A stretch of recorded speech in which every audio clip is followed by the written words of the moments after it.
What the Fraggle Rock? What the Fraggle Rock? Ladies and gentlemen, ow, I am so sore. Welcome back. Happy Thursday. I am so sorry that I'm late today. Man, I am so fucking tired. I am so tired, man. I'm so tired. I'm tired of being tired. Tired of not sleeping. I don't know why I can't sleep lately. But anyway, welcome back. Happy Thursday. I hope you're having a wonderful day. I hope you're having a wonderful morning. I'm sorry I'm late. Cryptic, what's up, my dude? Good morning. What a shock. Actually on time. The clocks say just about 11. Yeah, just about. Just about. It's still technically 11:57, but still 11. 11 is still the first set of digits in the clock time. So yeah, apologies. Sorry I'm late. I mentioned yesterday that I had to, had to stop stream early to go to Philly to pick up a guest. So we've got a guest staying in the house, and because we have a guest staying in the house, I am being pulled in 17 different directions. This morning, my wife had to go to Costco. So I got to go to Costco. Oh my God, I got to go to Costco on a Thursday morning. It was a nightmare, an absolute nightmare. But we got it done. We got it done and we're back. So that's what's important. So yeah, it was unavoidable. There was nothing I could do. I wasn't getting out of it. That's for damn sure. Even though we had every opportunity to go. Monday night, I didn't have jujitsu. After stream, I went in Monday night and I said, "Did you want to go to Costco tonight?" She said, "No, we'll just wait till Wednesday night." Okay, so Wednesday night rolled around. "No, I want to go to the pool with Deanna." She's the girl that's staying with us. She's another Tuvan. She's 16, young Tuvan girl. Honestly, I have no idea how how my wife's family knows her, but so we didn't go Wednesday night, which meant we ended up going this morning. So yeah, I didn't get fresh cookies, but I did get the $1.50 hot dog and drink combo, which I love. A foot-long all-beef hot dog and a drink with free refills for $1.50. You cannot beat it. No, nope. I don't go for the chicken bake. I don't go for the pepperoni pizza. I am a miser. Deep down in my soul, I am a miser. So I am physically, mentally, and emotionally unable. I do not have the ability to pass up a deal like $1.50 for a foot-long hot dog and a drink. I don't have it. I physically, mentally, emotionally, I am incapable of passing up a deal of that stature, of that magnitude. I just can't do it. I can't do it. Oh, the fresh cookie is free? How do you get the fresh? Wait, I didn't know there was a free fresh cookie. Wait, hold on. Extrapolate. Data extrapolate. What do you mean the fresh cookie is free? I didn't know there was a free fresh cookie. How do you get the fresh cookie? Wait a minute. What? I thought you had to pay for the cookies. Don't they you just need to ask them at the counter in the back of any Costco where they do the chickens, meats, cookies, and bread. Really? Like where you get the where you get the the rotisserie chicken in the bag? Like that counter where you get the rotisserie chicken in the bag? Shut the front door. So you just ask them and you'll get a free fresh cookie. I was not aware of that. I was not aware of that. But rest assured, I will be claiming my free fresh cookie next time we go to Costco. I had no idea. You know what, though? Now that you mention it, like, I do feel like maybe I've heard that before, you know, but never was clear about it. They also hide the tub of cookie dough there also. It's like 20 pounds. So I have a story about cookie dough. I've got a story about cookie dough. So when I was, a freshman or a soft freshman or a sophomore in high school, I, one of my friends, I think we were freshmen. We were pretty young. So actually, when I was a freshman or a sophomore in high school, for a couple of years, I actually lived literally like right across the street from where I currently live now, where I currently have my own house. I used to live at the next neighborhood over, right across the street for a couple of years. And I had a friend who worked at the Dairy Queen, the same Dairy Queen that I go to like once or twice a week now. Same exact Dairy Queen. He worked at that Dairy Queen, and he had worked there for quite a while. And at the tender age of like 15 or 16, however old we were, he had gotten himself to the point where he was a key holder at the Dairy Queen. So he had keys to the front door, and more importantly, he had keys. There used to be, they have since moved it inside, but there used to be, behind the Dairy Queen, near where the dumpsters are, there was a big outside freezer with a big lock on it, where they would keep all the bulk ingredients, bulk ice cream, all the bulk ingredients, right? So one night, it was like a Friday or a Saturday night. It was summertime. It was, I think it was probably the middle of July. It was dead smack the middle of summer. Me and my friend, his name was Dan, we were hanging out. And at this time in my life, we were both really big fish/deadheads. Okay. I went through that phase. So we were really big. He was a big deadhead and I was a big fish head, basically. So he always had a Grateful Dead shirt on. I always had a Fish t-shirt on. We hung out together and we did the sorts of things that deadheads like to do at like 16 years old, right? So this one evening, we had indulged in some of these activities, and it was really late at night, and for some reason,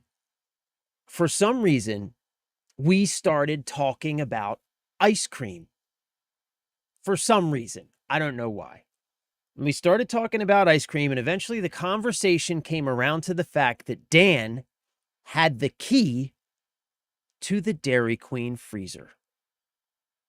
So in the middle of the night, we walked over to the local Dairy Queen, we opened up the freezer, and we robbed that motherfucker blind. We filled our, we were totally unprepared, so we filled our arms with as much ice cream and like everything else that we could carry. Among those things that we got was it was a big box. It must have been like, I don't know, like 18 inches by 18 inches square box. And inside of that box was a giant bag of cookie dough. I'm talking about a giant bag of it wasn't a solid block of cookie dough. What it was the cookie dough, like the little cookie dough nuggets that you use to make the cookie dough blizzards, right? So we got this giant bag of cookie dough. As we were like hanging out and walking around throughout the night, the cookie dough all started, it started to get warm because it was summertime. Long story short, we end up making a ball of cookie dough about the size of a basketball. This mother, I shit you not, we make this ball of cookie dough about the size of a basketball. We ended up, another friend of ours was away on vacation. Him and his family were away on vacation.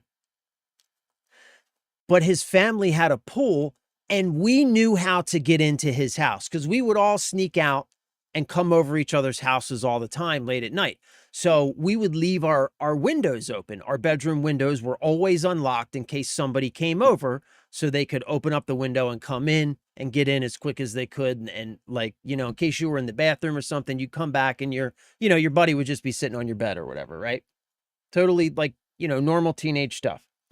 So we knew he was away on vacation. So we ended up taking all of this ice cream and this giant ball of cookie dough over to our other friend's house because he had a pool. So we spent the night lounging around the pool, eating cookie dough and eating ice cream.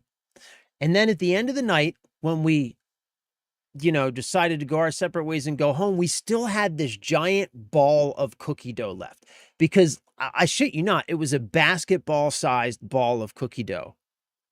So like for whatever reason, we ended up going into this other friend's bedroom and we put the ball of cookie dough in his closet. Like, I don't know if we were thinking we were going to come back the next night and we would have some cookie dough there for us or whatever. But long story short, we forgot about it completely. Weeks go by. And finally, one day, we end up hearing from this friend. He says that he got in all this trouble because some smell started emanating from his closet. Turns out that his mom, searching for the smell, ended up finding a giant ball of cookie dough in his closet. And we had never told him about any of this, so he didn't even know that it was us who had left the cookie dough. He ended up getting in all this trouble for having this giant ball of rotting cookie dough in his closet that we left there. It was fucking insane. But yeah, that's my story about cookie dough. So, there's my story about cookie dough. I've never been turned down at any Costco. Is this for the free cookie? All you have to do is ask if they have a fresh cookie available. They've never disappointed. Very rare they have a separate counter for the cookies, bread, cakes.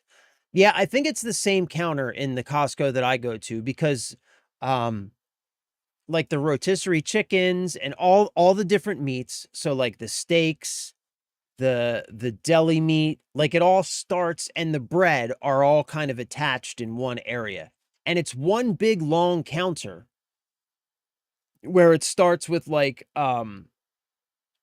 it starts with like the steaks and then it transitions to like pork and like everything else. And then at the very end of that counter is where the rotisserie chicken is. So I think it's the same counter at our Costco. I just never knew that you could ask them for a fresh baked cookie, but I'm absolutely going to do that because every time we go to Costco, we get one of those rotisserie chickens. My wife loves those chickens. So every time we go, we get one of those chickens. And there's always somebody back there constantly cooking and stocking the chickens. And that's the person I normally talk to if I need something or whatever, because they're always like right there. I'm going to ask them for a cookie next time I go. Damn, anything they make in house is available for tryout. And also can buy the bulk items which aren't on the shelves like the cookie dough. I didn't know that either. So you can buy the giant ball of cookie dough from Costco. Oh man. Oh man, I did not know. I did not know, but now I know. Now I know. And next time we go, I'm not even gonna say anything to my wife. I'm just gonna go get a cookie and then eat it in front of her. It comes in a Home Depot-sized bucket. Oh my fucking god, dude. Oh my god. That would get me in trouble. Dude, I have a thing for chocolate chip cookie dough. So for the holidays, like basically for me, every holiday is an excuse for me to go buy one of those tubs. You know, the little like regular consumer size, but it's the big tub of Nestle Toll House chocolate chip cookie dough. Like basically every holiday, I go and buy one of those tubs of cookie dough. And really it's an excuse. I'll buy the tub. I'll make like I'll make like 1 or 2 sheets of cookies like that first day that I buy the tub of cookie dough for the holiday. I'll make some cookies after dinner. But then the real reason I'm buying the tub is because the tub is then going to sit in the refrigerator afterwards. And I am then going to commence eating that tub one giant spoonful at a time in the middle of the night over the next couple of weeks. Over the next couple of weeks, I would just wake up every time I wake up in the middle of the night, 2 or 3 times a night at least. I wake up a lot. Even when I do sleep, I wake up a lot. So 2 or 3 times a night at least, often more. I'll wake up for whatever reason and I'll walk downstairs. I'll get a giant heaping spoonful of cookie dough. I'll walk back upstairs and I'll lay in bed eating that cookie dough. And I'll do that for like the next week or 2 until I go through that entire tub of cookie dough. There is no way that I would be able to handle a Home Depot-sized bucket of cookie dough. What's up, Sand Chisel? Good morning, brother. Good to see you, bro. Sorry I'm late. I was at Costco this morning. That's the long and the short of it. But the true secret is asking them for the buttered croissants. They're raw and about 200 in a box. Really? Really?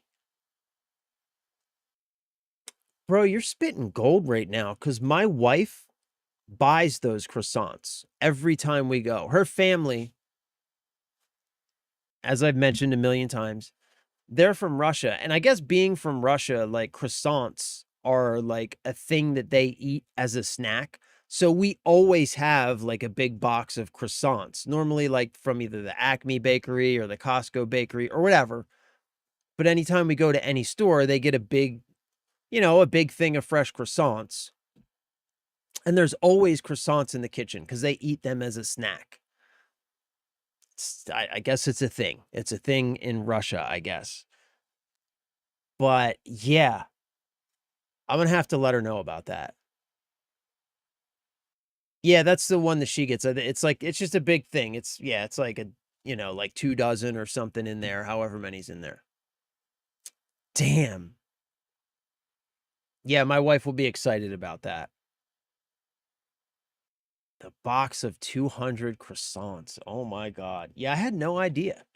I didn't know that you could buy the big bulk stuff that they don't sell on the shelves. I didn't know that. I did not know that. I had no idea. All right, hold on. Let me make sure everything's working, man. I'm so fucking tired today, guys. I gotta let you know. I am so tired. I've just like, I know I keep saying it like every day, but it's like every day I show up for stream and I'm more tired than I was the day before. It's just like, I just have not been sleeping. And it's like every day I'm a little more tired. And today I am just, my energy level is low. My energy level is low. I'm just letting you guys know. It's like super low, super low. Anything they process, you just need to ask if you can purchase the bulk item. Yeah, I didn't know you could do that. They'll pull it from stock and it's already tagged for purchase. That's crazy. I had no idea. I mean, I guess it makes sense though, right? Because they're all about the bulk stuff. And you do pay.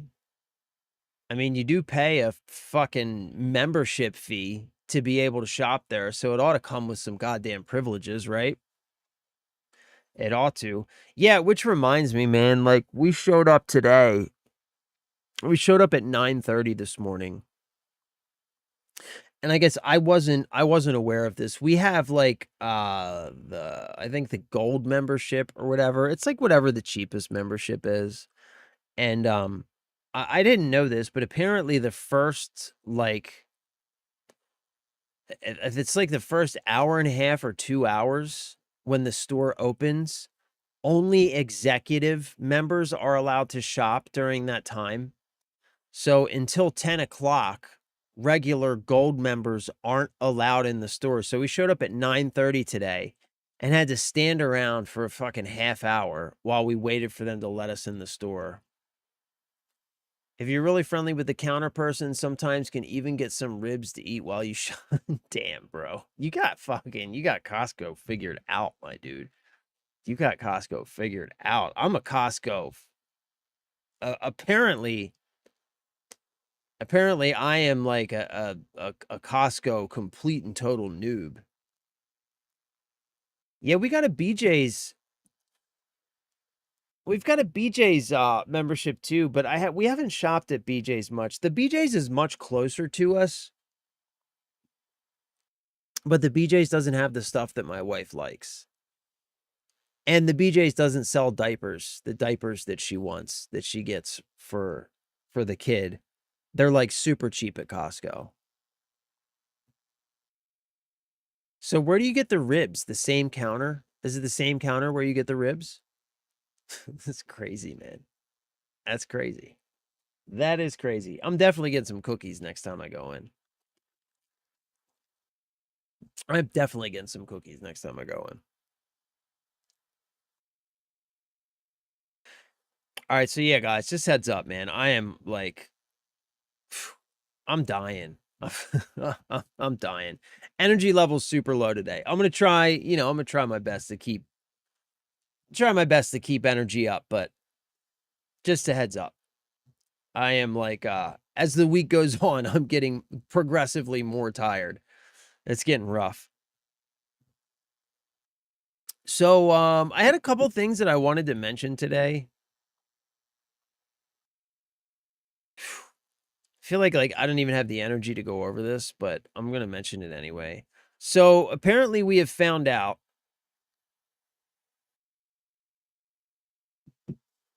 you guys may have seen this, I don't know. You guys may have seen this, but the Halo Campaign Evolved game that's coming out later this month, like in a week and a half or so. Apparently, the new Halo Campaign Evolved remake, which is a single-player, story-only game. There is no multiplayer component to this remake. The multiplayer has been completely removed. This is a remake of the single-player campaign only. Right? So the single-player campaign-only remake of Halo, physical copy, is going to require an internet connection, both on the initial install and apparently also in menu just to play. So based on what we know now, that means that the new Halo Campaign Evolved remake of the single-player story mode only content from the first Halo game is going to require a constant internet connection to play. Even if you buy the physical copy. This is unacceptable. Completely fucking unacceptable. This is what we're talking about. This is not okay. This is not a physical copy of the game. This is not a physical copy. Just because you technically ship a disc, if that disc doesn't contain a playable version of that game that you can install from said disc and play without ever having to connect to the internet, download, or log into anything, then you have not shipped a physical game.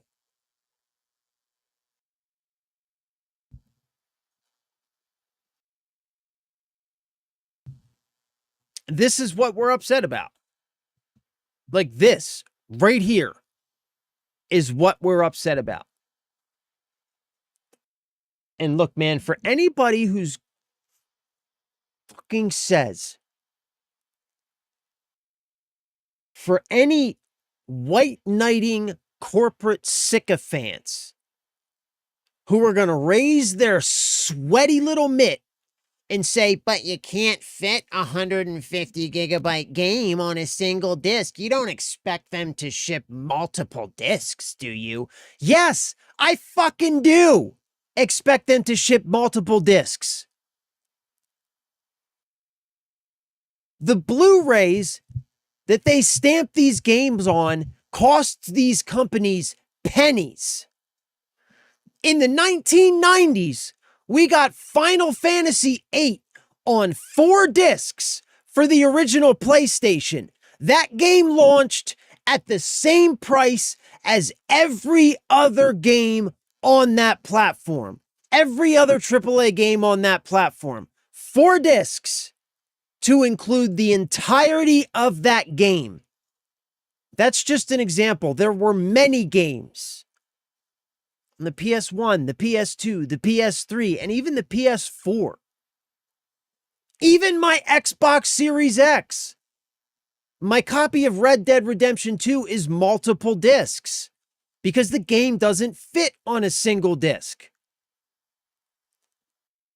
If you ship a physical quote-unquote copy of a video game for a console, the discs contained within that box should contain a complete 1.0 version of that video game that is entirely installable, and playable from the discs contained in that goddamn box.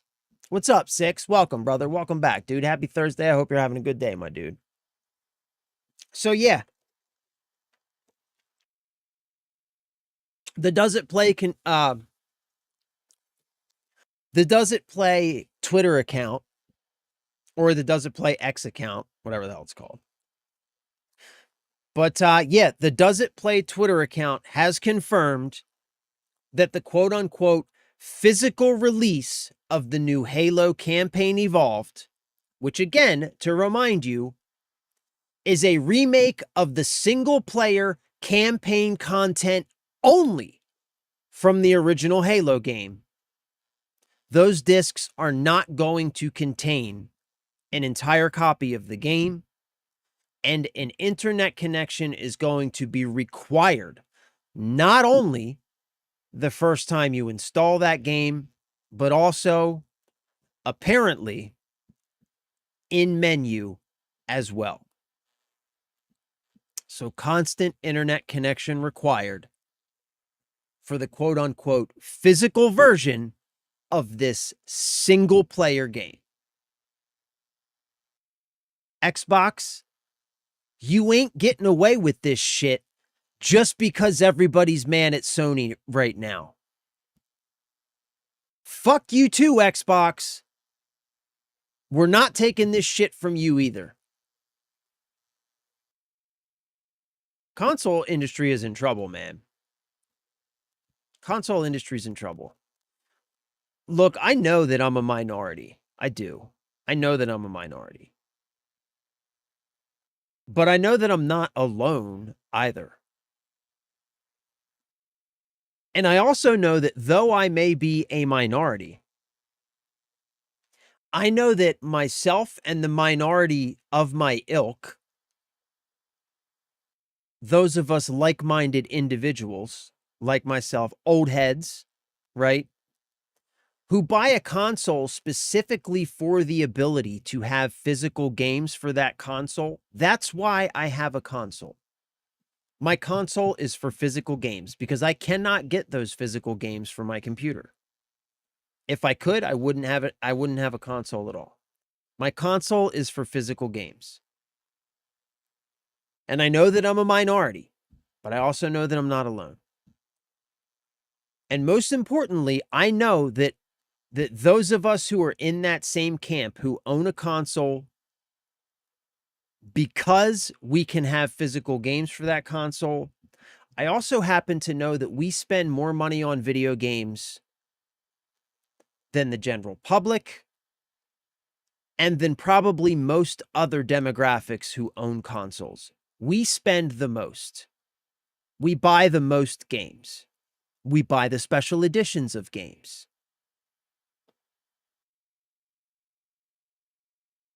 We're not going to buy your consoles and we're not going to buy your games if we can't buy working physical copies of those games. We're just not going to do it. It's the whole reason we buy consoles. So yeah, man, I just wanted to share that. I know it's just angry, awful, but you know, yeah, it's co-op enabled. It is. It is. And you know, the original was couch co-op, and I believe the remake is couch co-op enabled and also online co-op enabled as well, which is fine. You know, internet connection needs to be required if you want to engage in the co-op, you know, portion of the game. That's fine. But that is an option. That should not affect my ability to play the single player version of that game without needing to constantly be connected to the internet and without needing to connect to the internet at all. Like, that's the other thing.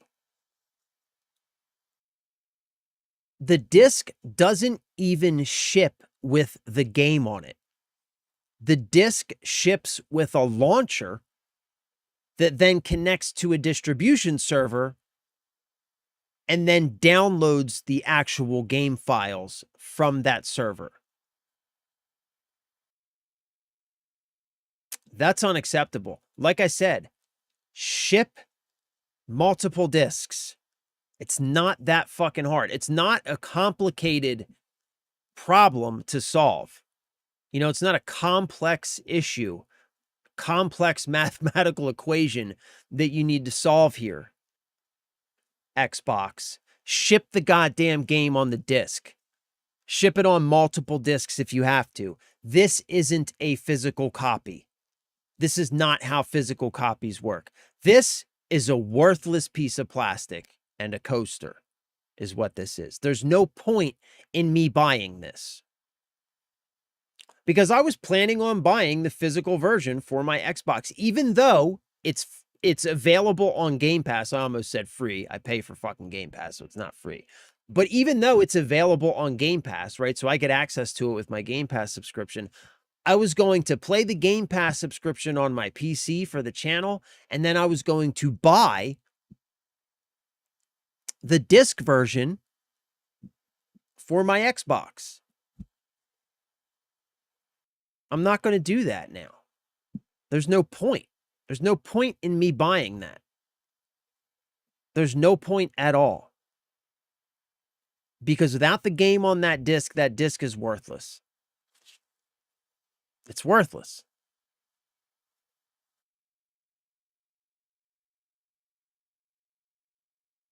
Also, in other Xbox news, Asha stripped Bethesda of the Fallout IP. Yeah, I saw that too. Handed the keys to Obsidian since they produced a better Fallout product with New Vegas. OG Josh Scheuer will return to lead the new project. Yeah. Yeah, so Asha has stripped Fallout from Bethesda and given it to Obsidian. And honestly, I couldn't be happier about it. I could not be happier. I think like you said, the fact that Josh Scheuer is returning, Obsidian, we already know, can do a phenomenal job, a better job than Bethesda. I'll say this, I have no faith left that Bethesda can make good games anymore. I just don't. I don't believe Bethesda is I don't believe that Bethesda is any longer capable of making good games. I just don't think that they can make good games anymore. Todd Howard is he's become an old, out of touch, incompetent executive, essentially. And that entire studio, they have done nothing but piss away their reputation and all of the fan loyalty that they have had for the great games that they did create decades ago. The last good game that they created was Morrowind, right?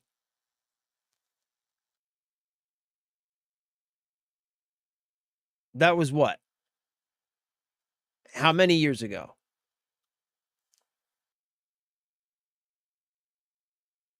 I don't even know. I don't even know.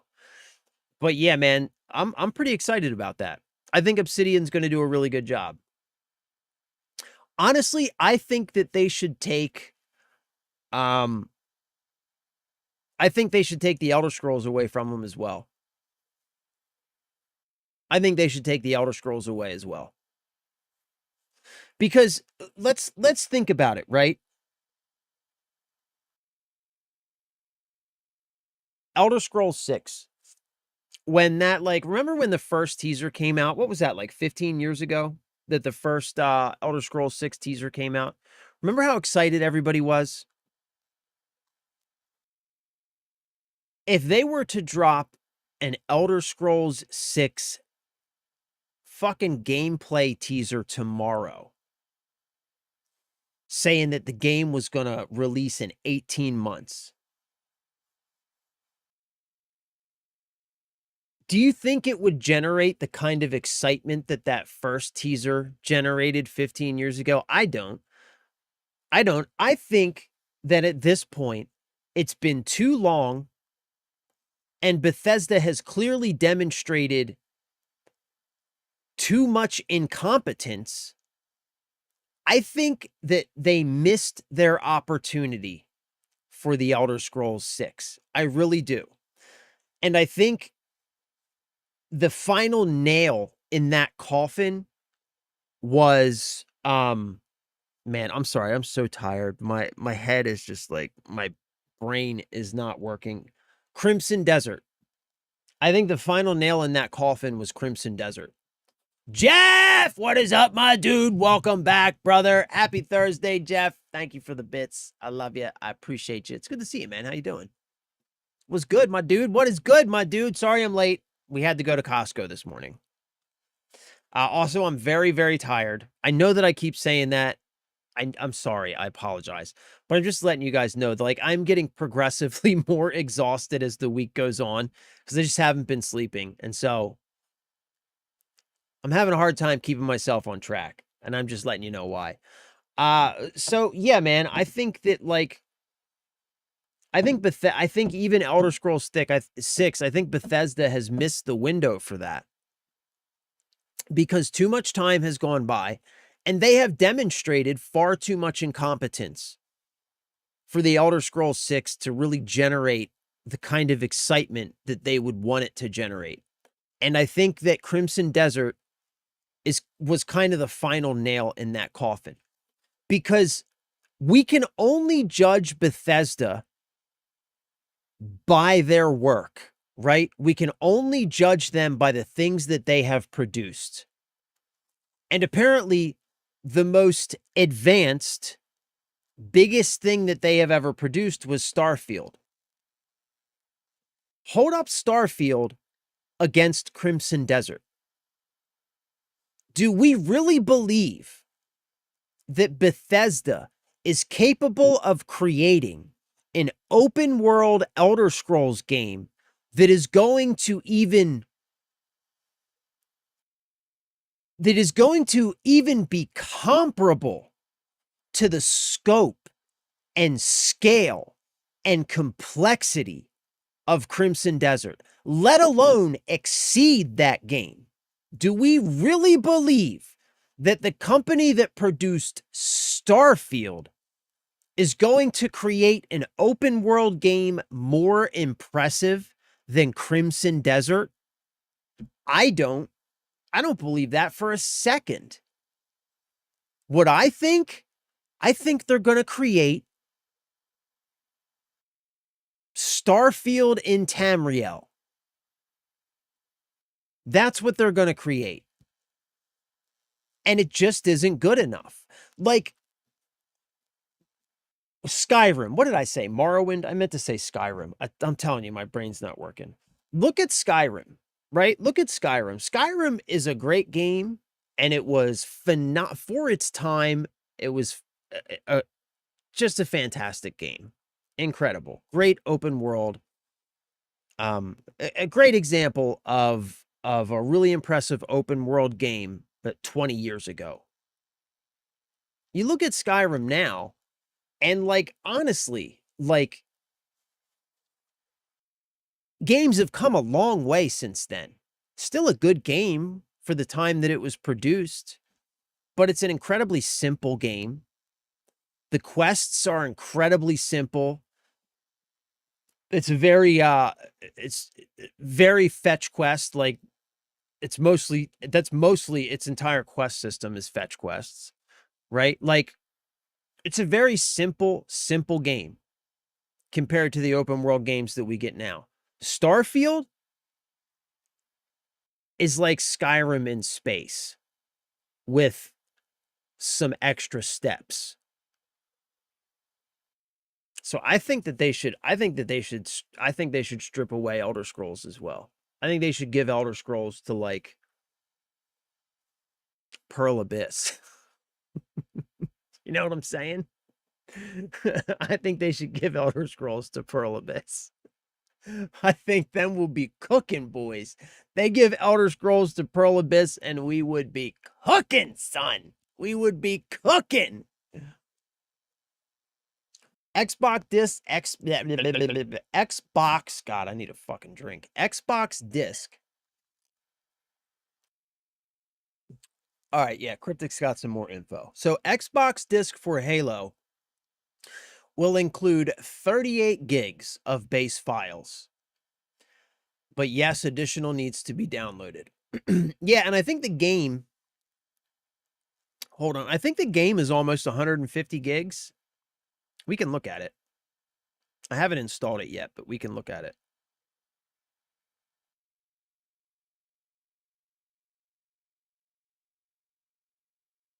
I think the full game is close to 150 gigs. Let's see, where is it?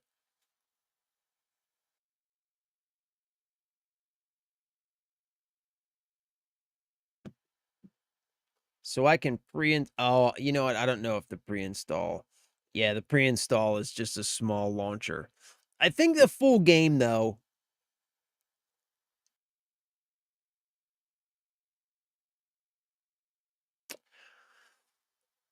I think the full game is going to be close to like 150 gigs. I heard that somewhere. I don't know where I heard it, but I think it's like close to like it's over 100 gigs. So it would require 2 discs. 40 gigs is basically like maybe some texture files in the launcher, right? Not much else.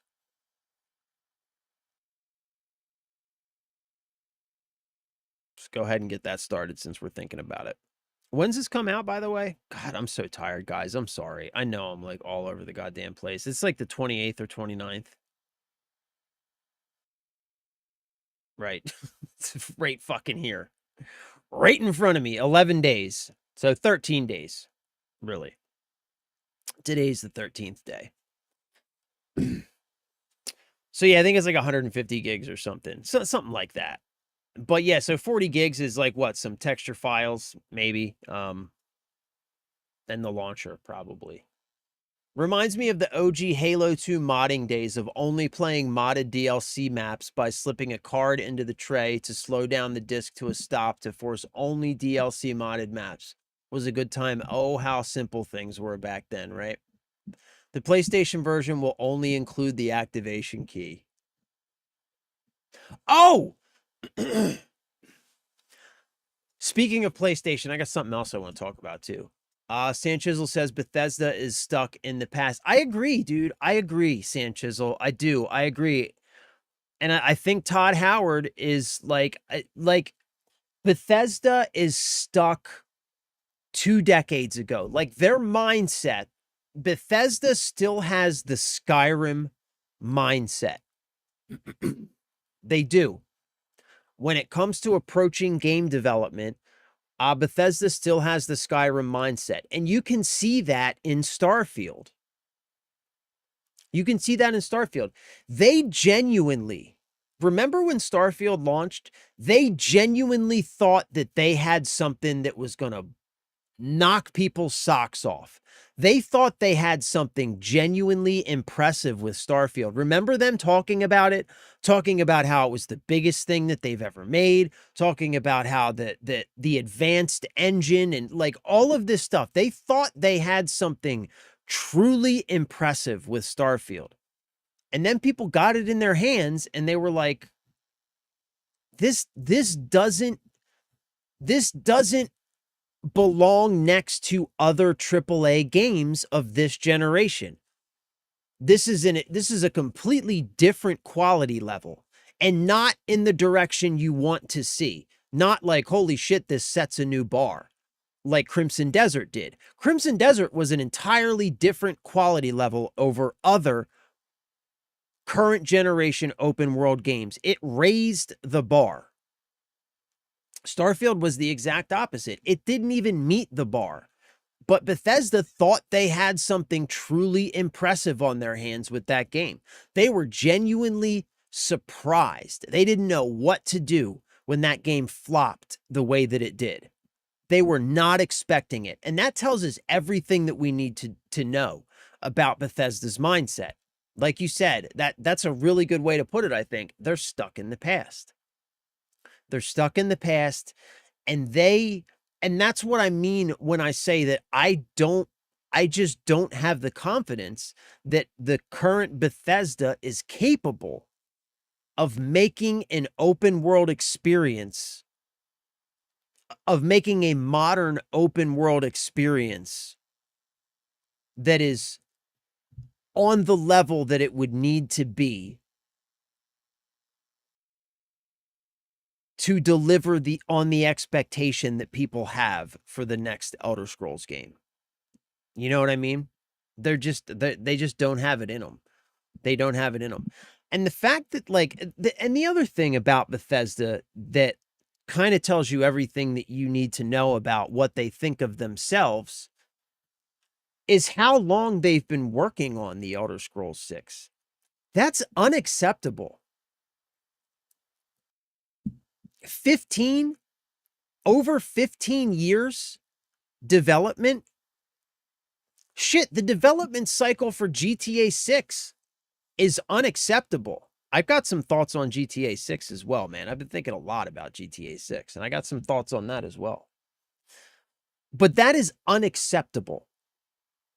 There is nothing that can excuse that level of time. Nothing. Because, here's the thing, right? Here's the thing. In that amount of time, technology has progressed multiple times. Multiple times. So if you're still working on a game that you started 15 years ago, you're working on a game that started with 15-year-old technology. It's unacceptable. 12 to 18 months is the window you have to develop a standard game. For something really big, a couple of years. 15 plus years, no. And the fact that they think that what they're making is significant enough that that amount of time is excusable, it also tells you that they have just gotten to the point where they're no longer hungry. They don't have the drive really required to create something that's going to deliver on the expectation of the next Elder Scrolls game. Because if they had that hunger, if they had that drive, we would already be playing Elder Scrolls 6. No, they think that they are so special that they can take 15, 20 years to make a game and that it's just going to be amazing because they're Bethesda. Yeah, man, I think they should lose Elder Scrolls too. I know I'm rambling. I apologize. I apologize.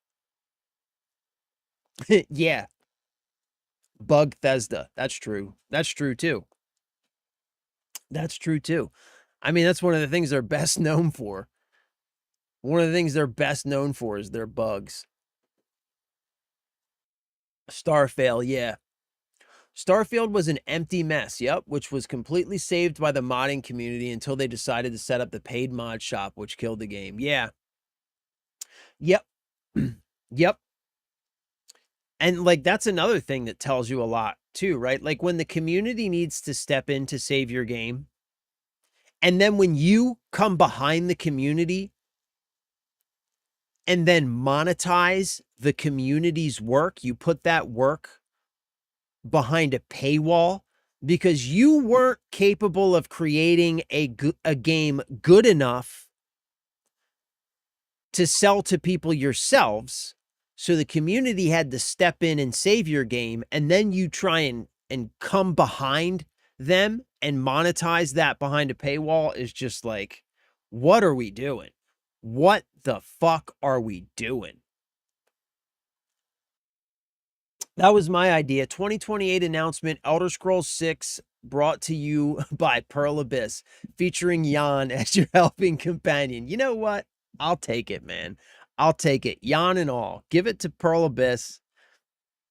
Give it to Pearl Abyss and I'll deal with Jan. I will deal with Jan.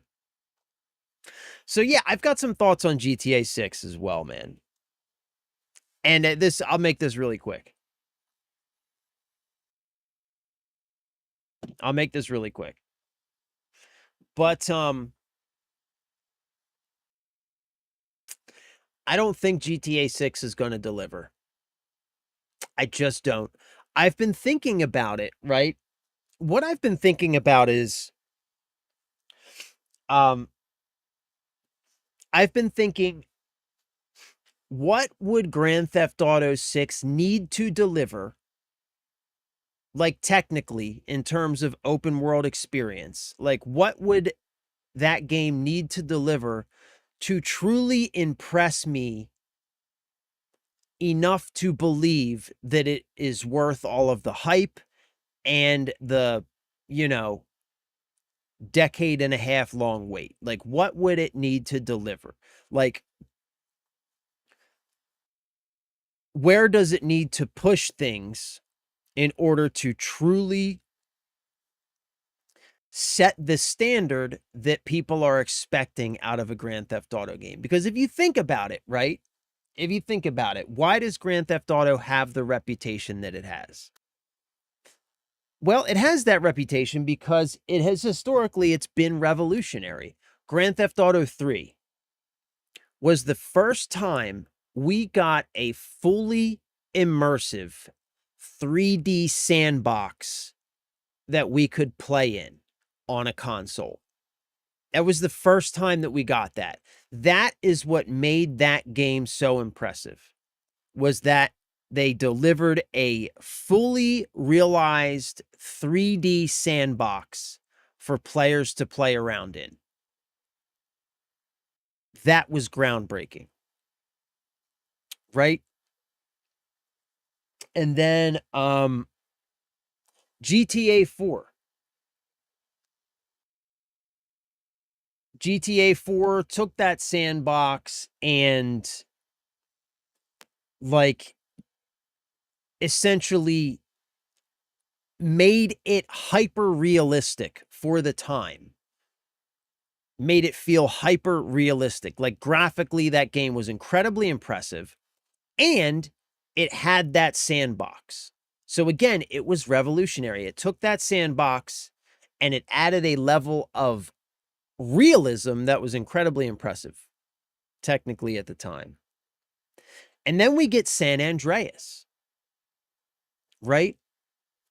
San Andreas delivered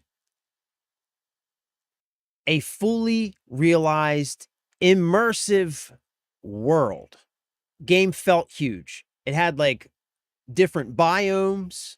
Like, if you look back at that map, and it was very small, but what they delivered was an experience that felt huge. Going from, like, one corner of the map to the other, it felt like a completely different game. It had, like, 4 different biomes that kind of, made up that map.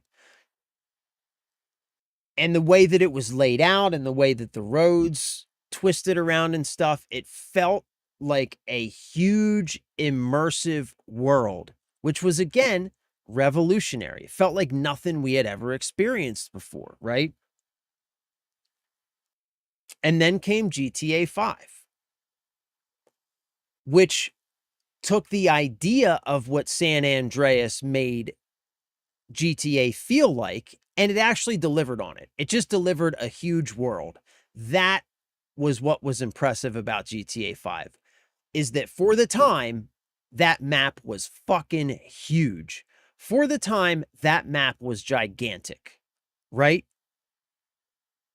Bigger than anything we'd ever seen before. For the time. Now, you look at that map, like, we've been playing a lot of GTA 5, and quite frankly, like, honestly, after playing games like Crimson Desert and other open world games of this generation, GTA 5 just isn't that impressive. It's kind of boring.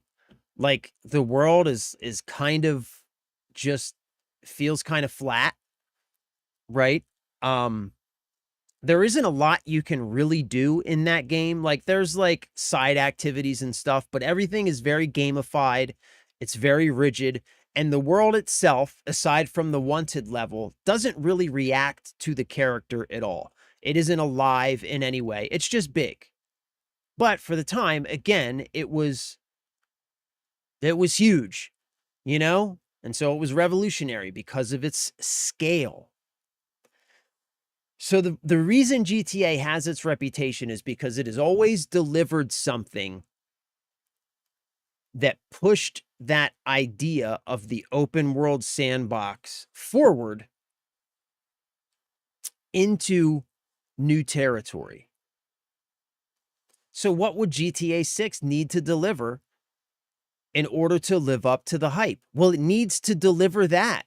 It needs to push the open world genre into new territory. And I don't think it can do it, because based on the screenshots that we've seen, most of the buildings in Vice City are going to be just like the buildings in GTA 6. You're not going to be able to go inside of them. They've already announced, I think, like 14 or 15 different side activities. So it's going to have side activities just like GTA 5. Again, if it doesn't deliver a world that feels as immersive, alive, and as accessible as the world of Crimson Desert, then it isn't delivering anything that hasn't already been done. And from everything that we've seen, it doesn't look like it's even going to deliver on the scale of Crimson Desert when it comes to accessibility, interactability. It looks like it's going to deliver more along the terms of GTA 5, just a bigger map. And if that's the case, man, And I could be surprised. Maybe they have something in store for us. Maybe they're going to push the genre in a direction that we don't even see coming. But it just doesn't feel like it from everything that we've seen. It feels like it's going to be like GTA 5, but a bigger map. And that's not going to be enough. That's not going to be enough. We've seen bigger maps. Okay, it's going to be bigger than Crimson Desert, maybe. All right, a big map that I can't interact with. So what? Like, the thing that's so great about Crimson Desert's map is that every building is accessible to you. And not only is it accessible, like there's stuff going on there. There's NPCs living their lives there. There are things happening there that you can get into, that you can be involved in, that you can eavesdrop on. There are things to find there. Every corner of that world is alive and it reacts to your presence. If GTA 6 doesn't deliver on at least that, I don't know, man. I don't know. I don't know. I just don't know.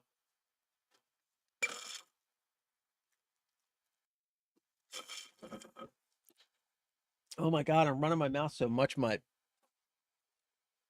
freaking mouth is dry.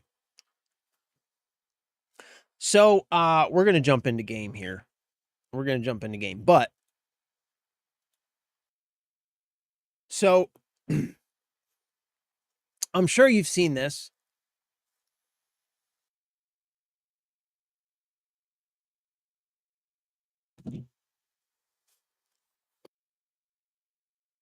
I'm sure you've seen this, but I just wanted to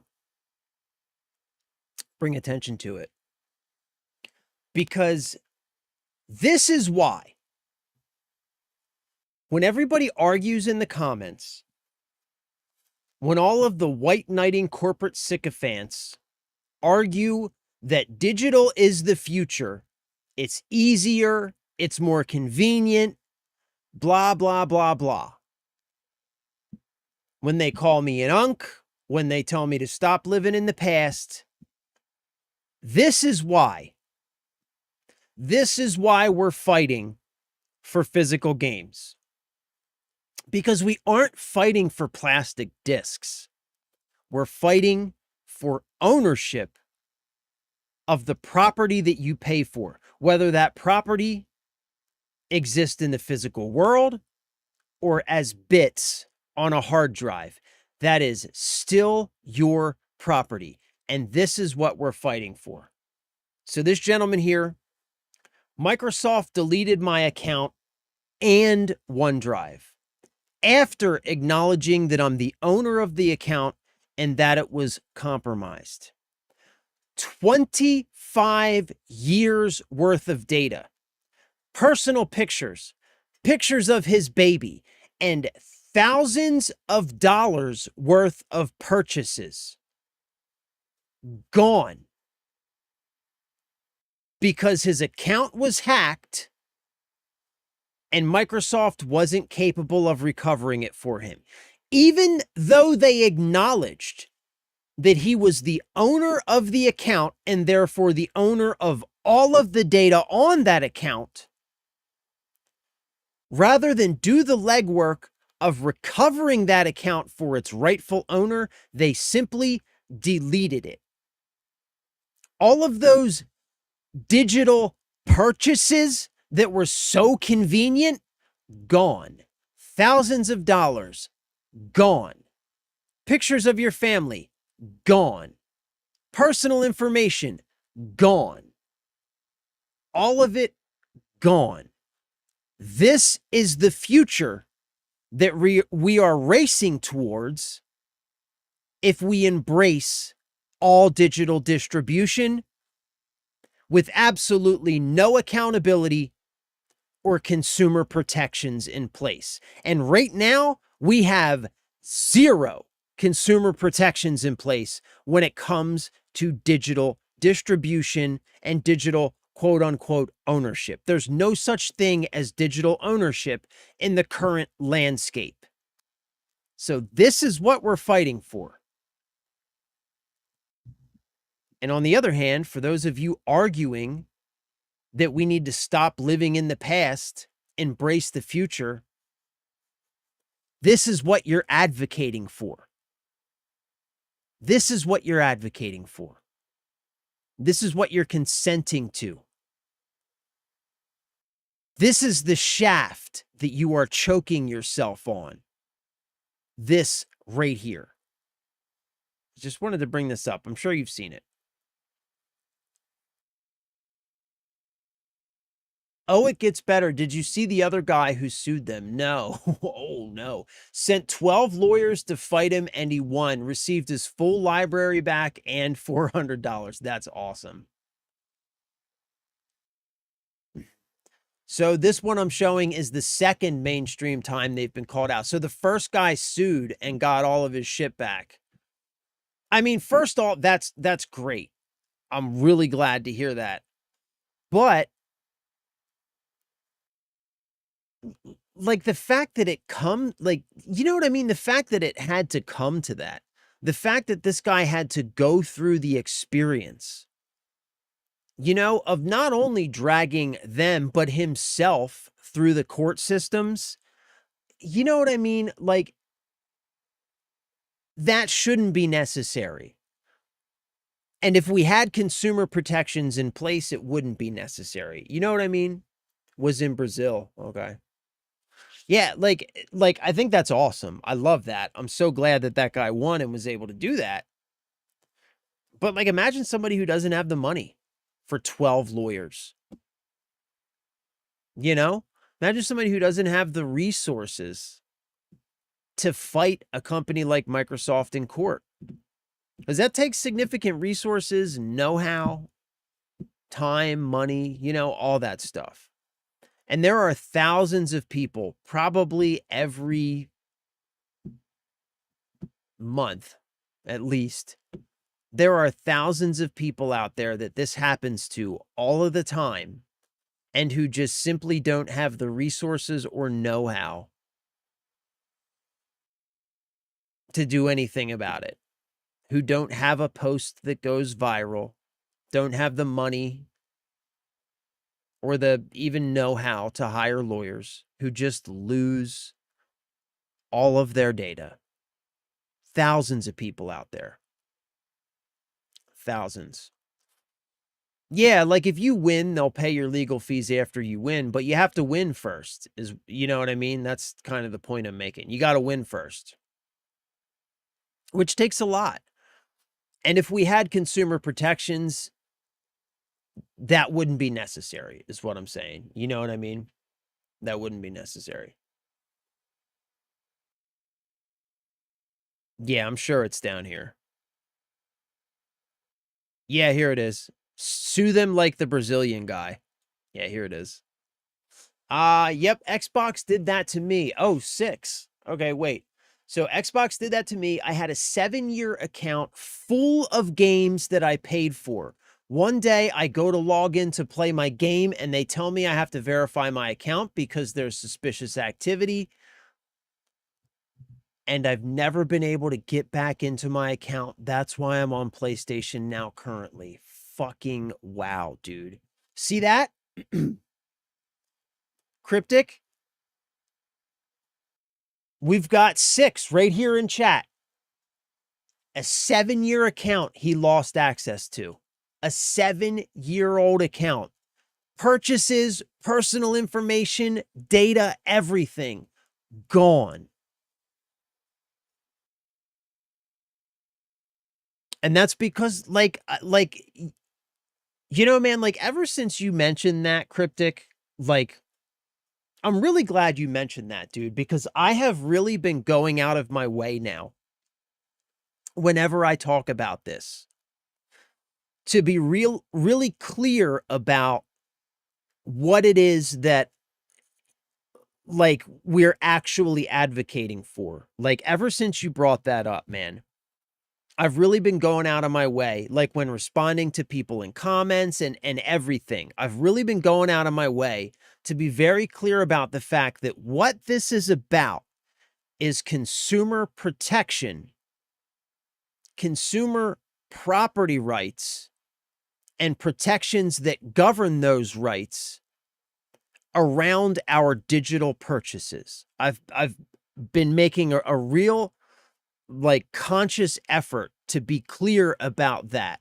And I think that it's been helping me at least communicate more effectively when it comes to talking about this. What's up, Severe? Corporate is sickening regardless of what it is. Agreed. They're fucking vampires. Bro, the executive investor class, I've said this, but I'm going to say it again, man. It's the whole problem with it's not even just the economy, and it's not even just us, it's globally. It's like it's the disease that has corrupted Western society, right? With like the big global economy and everything. We now have a class of people, an entire class of people, the executive investor class, who sit at the top of everything, are motivated by nothing but money. And they sit at the top like fucking vampires. They contribute nothing. They make nothing. They improve nothing.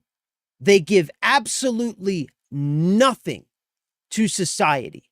They contribute absolutely nothing, but they take the most. They contribute nothing, they take the most, and they're in charge of everything. Like fucking vampires, they just suck all of the resources, all of the blood, all of the life out of everything, destroying everything in their path like locusts. And it's that corporate, quote unquote, the C-suite. Every company now has a C-suite. And it's just all of these incompetent executives at the top making decisions governed by nothing but the pursuit of more dollars, willing to destroy absolutely everything around them to make another cent on a dollar. And everything is suffering because of it. They do know what they're doing. You're absolutely right, but they know what they're doing, and you're right, they do love it because they're getting what they want, right? They know exactly what they're doing, and they love it because they're winning, because they're getting what they want. They're making more money, and meanwhile, every industry is suffering. Every industry is dying. We were talking about this just yesterday. Like the movie industry, like going to watch a movie in the theater. It's the same thing. Less and less people are going to theaters. The executives at the top, what is their answer to fix the problem? Raise prices more. You go to a theater now, it's $25 for a ticket, fucking $15 for a small popcorn, $10 for a soda, $7 or $8 for a little box of candy that costs $1 at the drugstore. Everything. No one understands the true side, and unfortunately, it's very hard to get people to realize it's not about the actual physical media. Yeah, I know, man. It is. And that's why, like I said, I've really been going out of my way lately to try and be very clear about, like, it doesn't have anything to do with the discs. What we're talking about, what we're after, what we need are consumer protections around our digital rights. Consumer protections for our digital rights governing all of our digital purchases. Because for whatever reason, like at large, we've allowed ourselves to be convinced that digital property isn't property, right? Like we've talked about this before.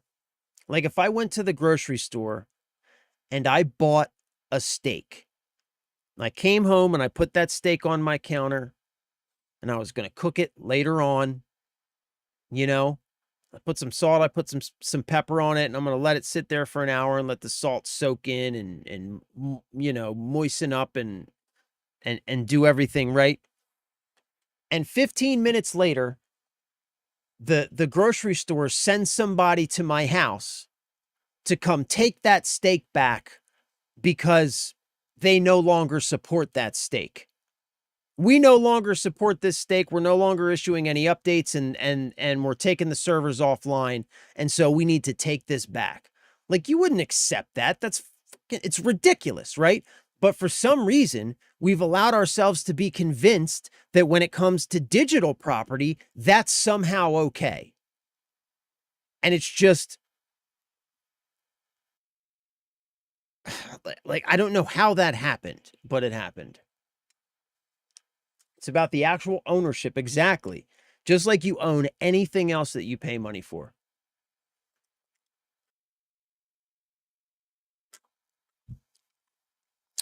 But again, this lawsuit and the second guy now with OneDrive, I'm really hoping it opens people's eyes about this digital future. I hope so too, man. Like, I hope so too. Again, I'm fine with digital. I'm fine with physical. Right? I could care less as long as whatever I buy is mine. Exactly. And I'm not secretly renting access. Exactly. Again, providing I don't do something stupid to lose access, such as cheat. Rocky topic there. Right. Right. Exactly. Exactly, dude. Exactly. Like, I'm fine with buying digital things and I'm fine with buying physical things. If given the option, I would like the option to buy more physical things. Absolutely. Because I do prefer physical when it's feasible, when it makes sense, right? It doesn't always make sense. And sometimes digital is just the better, more logical or whatever, right? And I'm fine with either. But like you said, man, it's about ownership. And like, I hope and I also believe that this is beginning to open people's eyes, because like, when you see what's happening in like the cultural zeitgeist, and it all started with this Sony announcement, and it is slowly begun to turn into this maelstrom. And now we have all of these other stories related, swirling around that maelstrom. And no longer are people just talking about Sony discontinuing physical discs, right? Now we're talking about people and Xbox accounts. And like, people are beginning to piece it together. Like, people are beginning to realize, like, wait, holy shit. Like, all of this stuff is connected. It's all about the same thing. And we have, simply out of complacency, out of being comfortable, out of just accepting the status quo, we have gotten to a place now where us as the consumer are in a very precarious position, and we need to do something about it. And you can see it happening in real time, bro. You can see it happening in real time. Like, people like us, we've been talking about this for years. I've been talking about this since MP3s, right? But we were a minority. Most people just didn't care. It just didn't matter enough for them to pay attention. They had never been affected by it.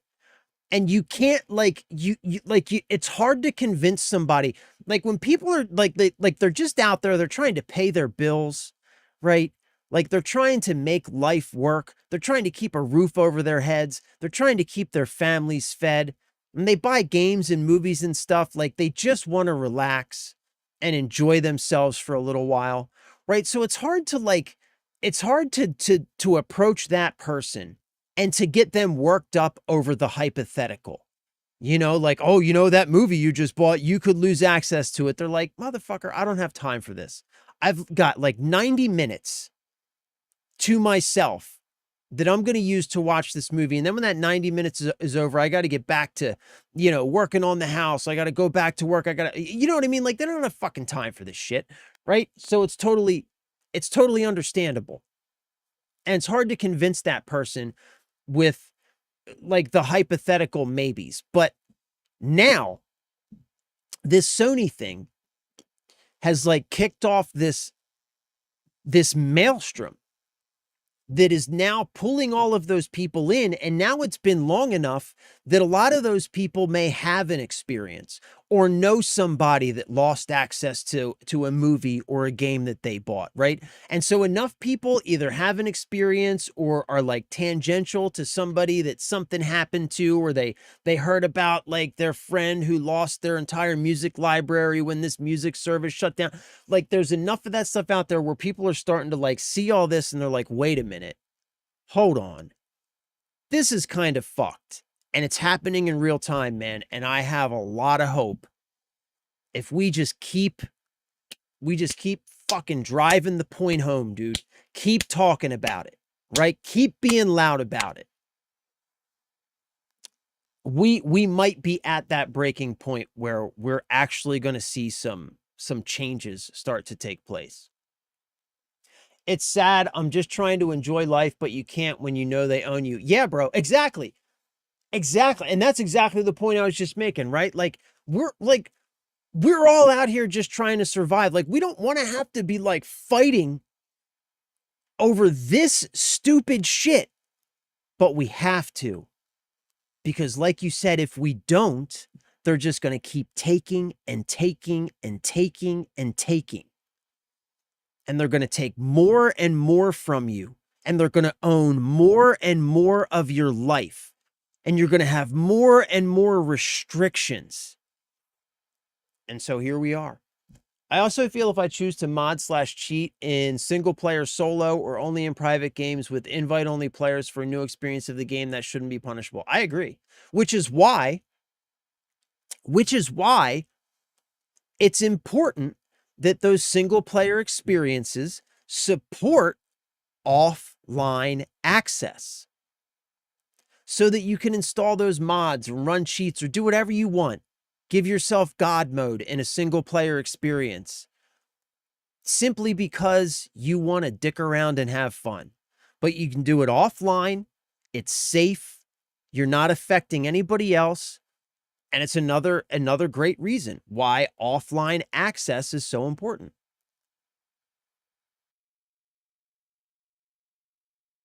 See if you can find that Reddit thread. Update on my last post. Microsoft deleted my account. It will 100% point out your argument every time. Save as OneDrive guy. All right, what is it? Update on my last post. Microsoft deleted my account. Here it is, Reddit. Severe. I hate the fact that the Iran war conditioned people that $3.49 is a cheap price for gas because it's always been the I know, bro. It's all propaganda. You know, that's exactly what it is.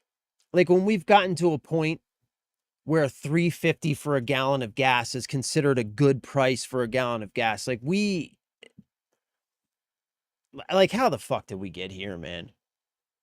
How the fuck did we get here? And like, I try and stay out of politics, but I'll say one thing. Like the people, again, it's that same class of people who contribute nothing and take the most. They're the ones who volunteered us into this situation because it is benefiting them. It was completely avoidable. We didn't have to do any of this.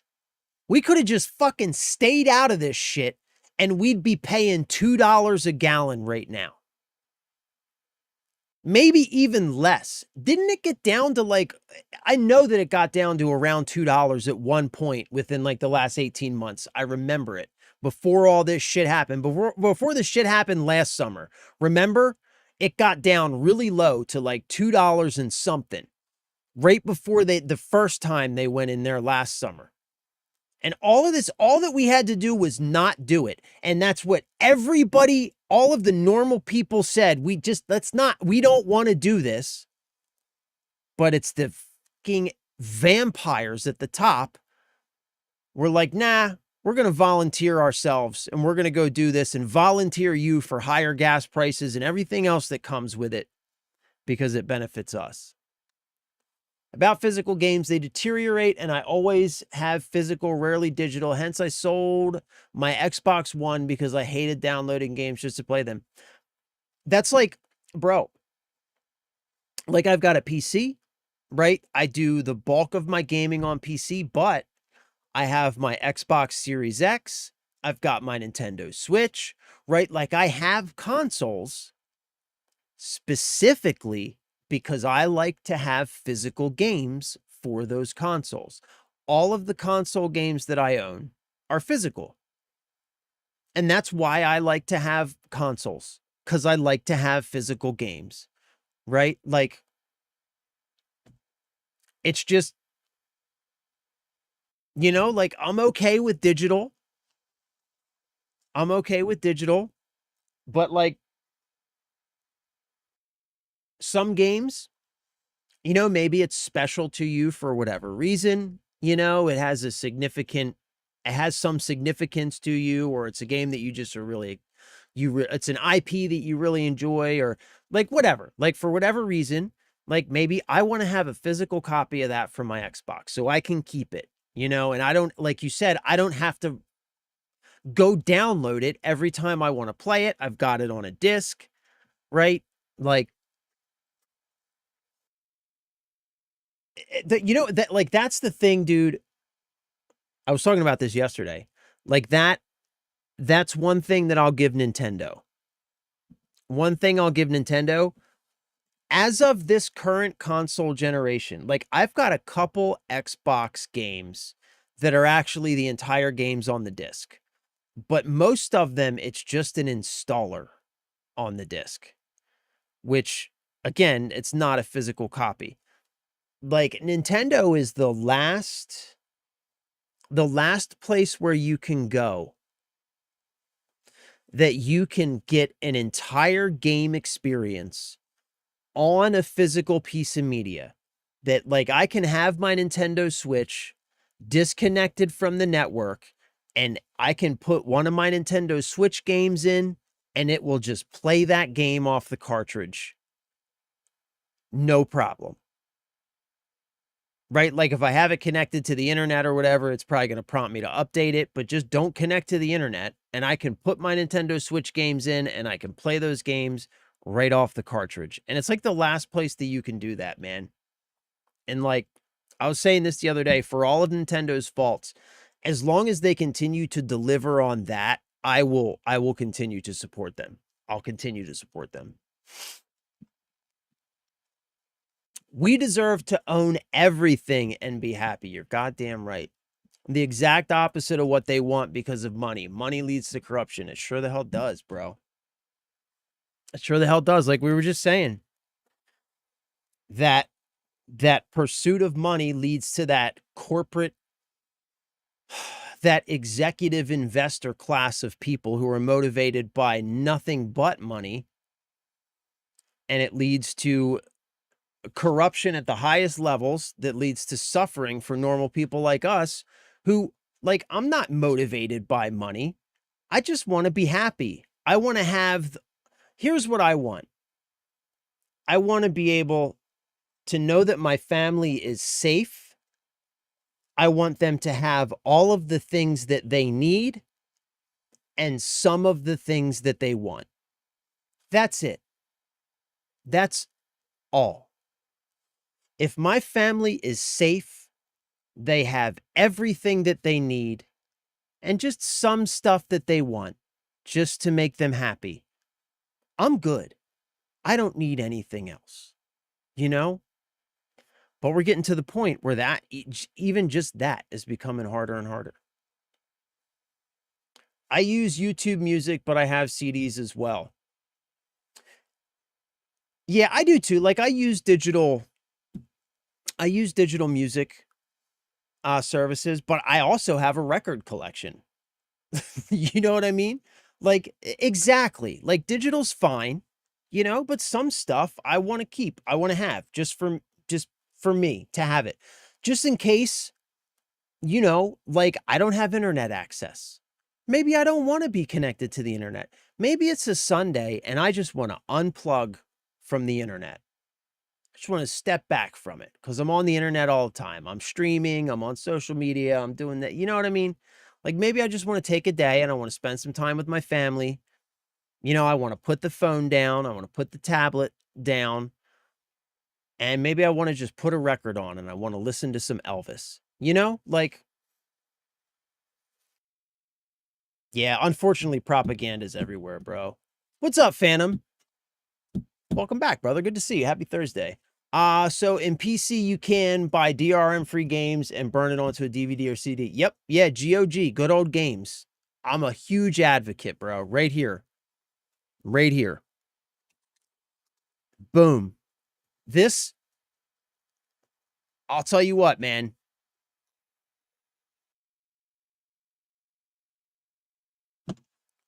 GOG.com, GOG.com. If it's available here, this is the place to buy it because you can download, like Phantom just said, you can download a DRM free entire copy of the game. You can burn it to DVD or you can put it on a hard drive, right? Get yourself a little NAS, like a cheap little, not even NAS, just a cheap little like USB-C enclosure that holds a few hard drives. You can download games and just store them on that. Just store them on that. And you always have access to them. You can always install them. You don't need to be connected to the internet. Yeah, man. It is the way, bro. It is the way. There's another point, no internet required. Exactly. Exactly, bro. Exactly. Like, if I'm playing, like we started out, like we got here, this whole conversation, we were talking about this. I don't know if you were here for this. But we were talking about the new Halo campaign Evolved that's coming out later this month. Apparently, the physical copy of that is going to require an internet connection to actually install the game. So the physical copy does not come with the entire game. And a constant network connection is going to be required to play. You're going to need to be logged in to play. The single player experience. For a single player experience, like a single player campaign experience for a video game, I should not be required to ever connect to the internet for that. You cannot convince me. You cannot convince me that there is a valid reason that I should need to be connected to the internet at any time to play and experience a single player campaign experience in a video game. You cannot convince me that I should need to be connected to the internet for that. I'm sorry, there's just no valid reason for it. Xbox have an installed, does it permanent, does download in the disc. What do you mean? So it depends, Phantom. It depends.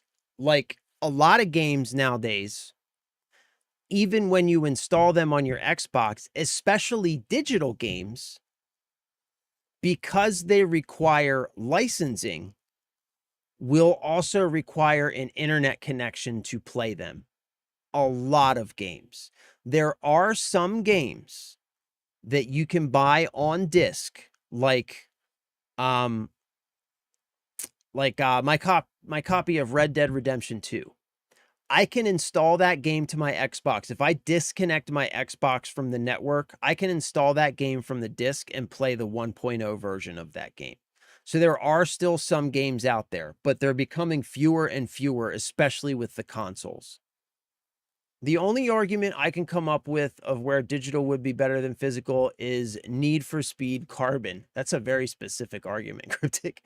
If that was digital only back in the day, they could have solved a major flaw with a quick patch. They had a memory leak where any cop chased longer than 30 minutes, one achievement tied to it, crashed and corrupted the save, which was part of the final end game. You had to escape to finish the game. Yeah, and I mean, that's true. That's a really good point, right?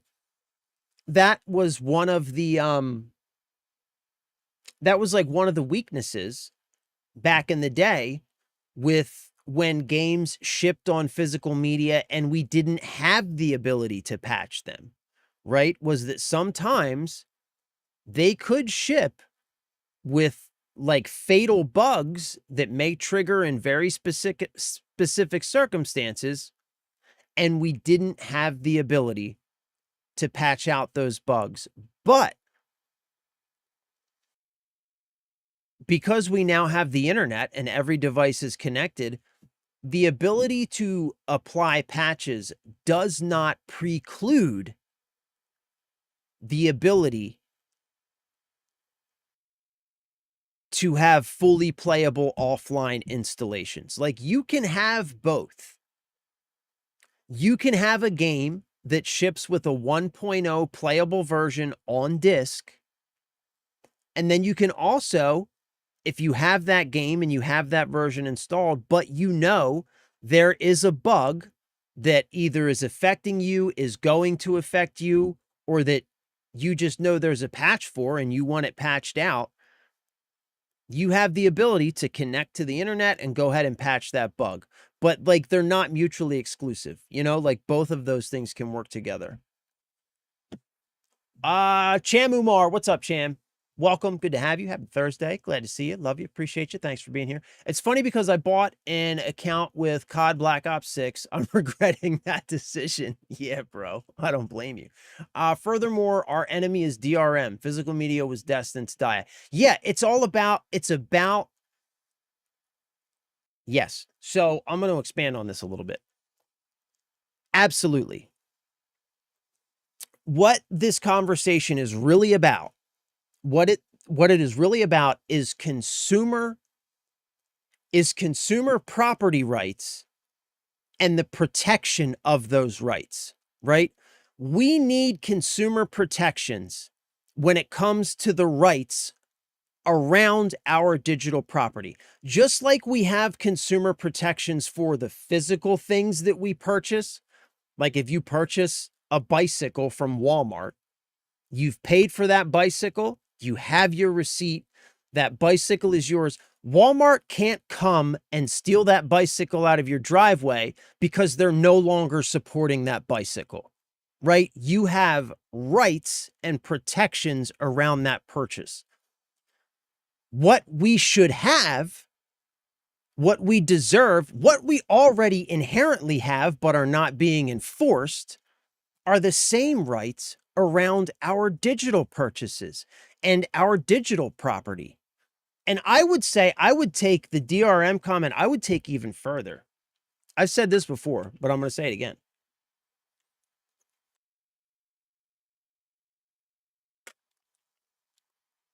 I would take that even further. I would say that DRM, digital rights management, is something that we should be celebrating as consumers. Of course, not in its current form, but DRM, what it should be, is it should be something that protects us from those companies. DRM should be something that protects us from, say, Sony or Microsoft. But instead, what has happened is that DRM has been solely developed to be something that protects those companies from us. It's totally fucking backwards, bro. It's totally backwards. DRM should protect us. Instead, it protects those companies. So it should be something, it shouldn't be the enemy. It should be something that we celebrate. What's up, babe? What do you need? I'm leaving to pick up boiled water. Huh? I boiled water Okay. and it goes down to 71 as usual. Make 4 ounces of milk. No, that's not possible. How is that possible? So around 2. Okay, how is that possible? Where are you going? What movie? Toy Story? You gonna give me a kiss? Bye. Guess my wife's going to watch a movie. So yeah, bro, it should be, DRM should be something that protects us. But somehow we've gotten Like somehow we find ourselves now living in fucking bizarro world, right? Where these billion-dollar multinational conglomerate corporations who have all of the resources, all of the power, all of the lawyers somehow need fucking protection from us. How does that work? How does that work? It's like how did we get here? How did we get here? Do you know what I'm saying? How the Fraggle Rock did we get here? But yeah, bro, I'm with you. Basically is what I'm saying. I'm with you 100%. 100%. A disk reader reads the info off a disk at 58 megabits per second. Super slow. Yeah, but again, it's not about the disks, bro. It's not about the disks. Fighting DRM and publishers that push the trash upon us is the way. Right. Yeah. Agreed, man. It's about consumer protection. It's about consumer protection. Plutonium was always the best way to play Black Ops 1, Black Ops 2, Modern Warfare. You know what? You know, I've never played on the Plutonium servers. I should. Is there, what's the population like on those servers? Pretty decent. I should check out Plutonium, man. Like I know about it. I've looked at it a million times. I've just never actually checked it out. I rented 12 different copies from Blockbuster and Redbox back then just to find a disc that didn't include that bug so I could 100% it. That's crazy, bro. Yeah, that sucks. But you know, like that was one of the weaknesses. But now, you know, now we have the ability to have both. People are just stupid shills that want every trash big corporos. Yeah, bro, the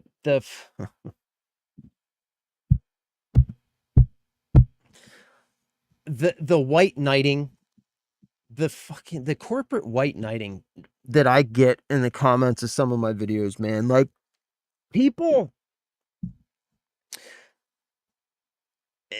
white knighting for these billion-dollar faceless multinational conglomerates,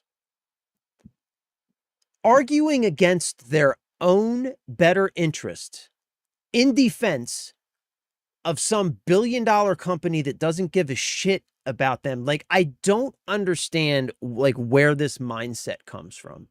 You know, I don't understand these people who argue on behalf of these companies. Say like the dumbest shit like oh man, I'm not even gonna get it. I don't get it, bro. I don't get it, but I see it all the time. All the time. Exactly, but consumer protection was never in mind. Yeah, exactly, because laws aren't there to protect us. Exactly. We, the people, have to fight back with not consuming that trash. It's the only weapon we have is our wallets. People have the power to vote with their wallet. Exactly. Exactly. Bro, this is a conversation that I've had with my wife. Like my wife is one of those people who, like, I don't know. She's getting a lot better about it, but she's like one of those people who just like takes the default position that the people in power have your best interests in mind, which I don't know like how anybody thinks that or believes that. But she's also like one of those people who like I will often like make decisions. Like I'm one of these people who like I'll find out something about a company. Like we had a conversation in the grocery store one day. It was about coffee. We were getting coffee and I would always drink the same type of coffee, right? And we're in the coffee aisle and she grabs the coffee, puts it in the cart. I grabbed it and put it back on the shelf. And I was like, I don't drink that kind of coffee anymore. And she was like, why? And I said, well, because they, you know, did this or that, and I'm just not supporting that company with my money anymore.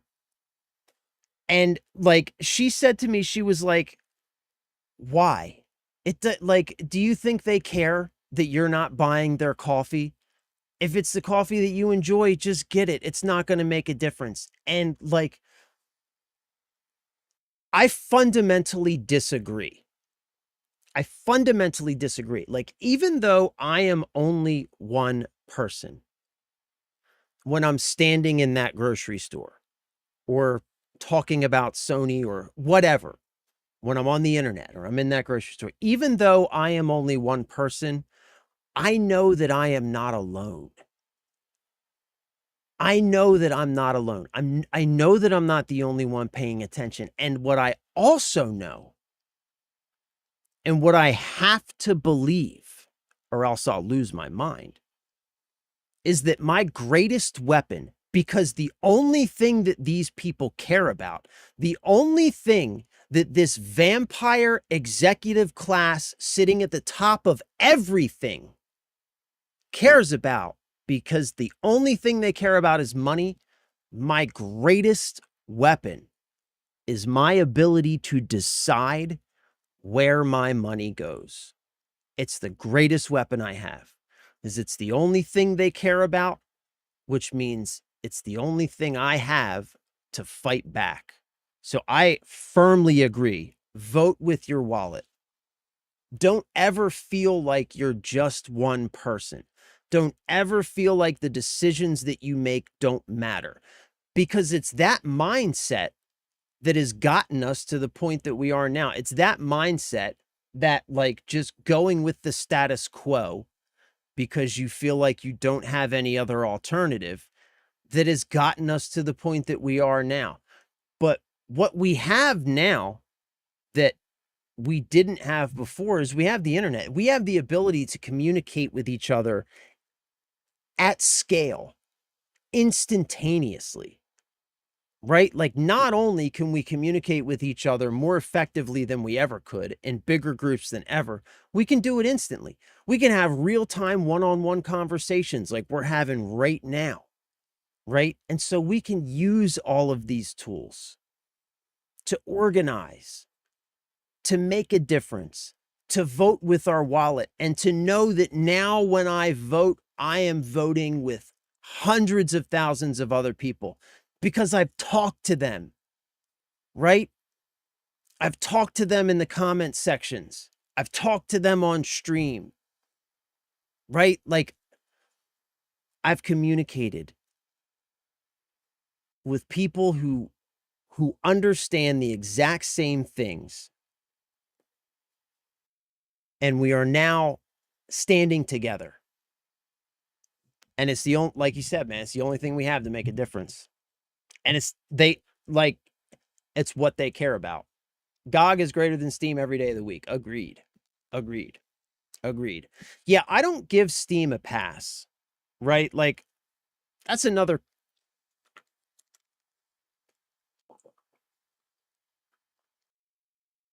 thing that's been coming up a lot lately. Like, people, people saying, well, you play on PC and PC's all digital. And I'm like, yeah. Like, first of all, I'm not happy about that. If I could buy physical games for my PC the way that I used to be able to, I would do that. Right? Like, I'm not happy about the fact that I can't buy physical games for the PC anymore. I'm not just okay with it. Right? But it is the way that it is.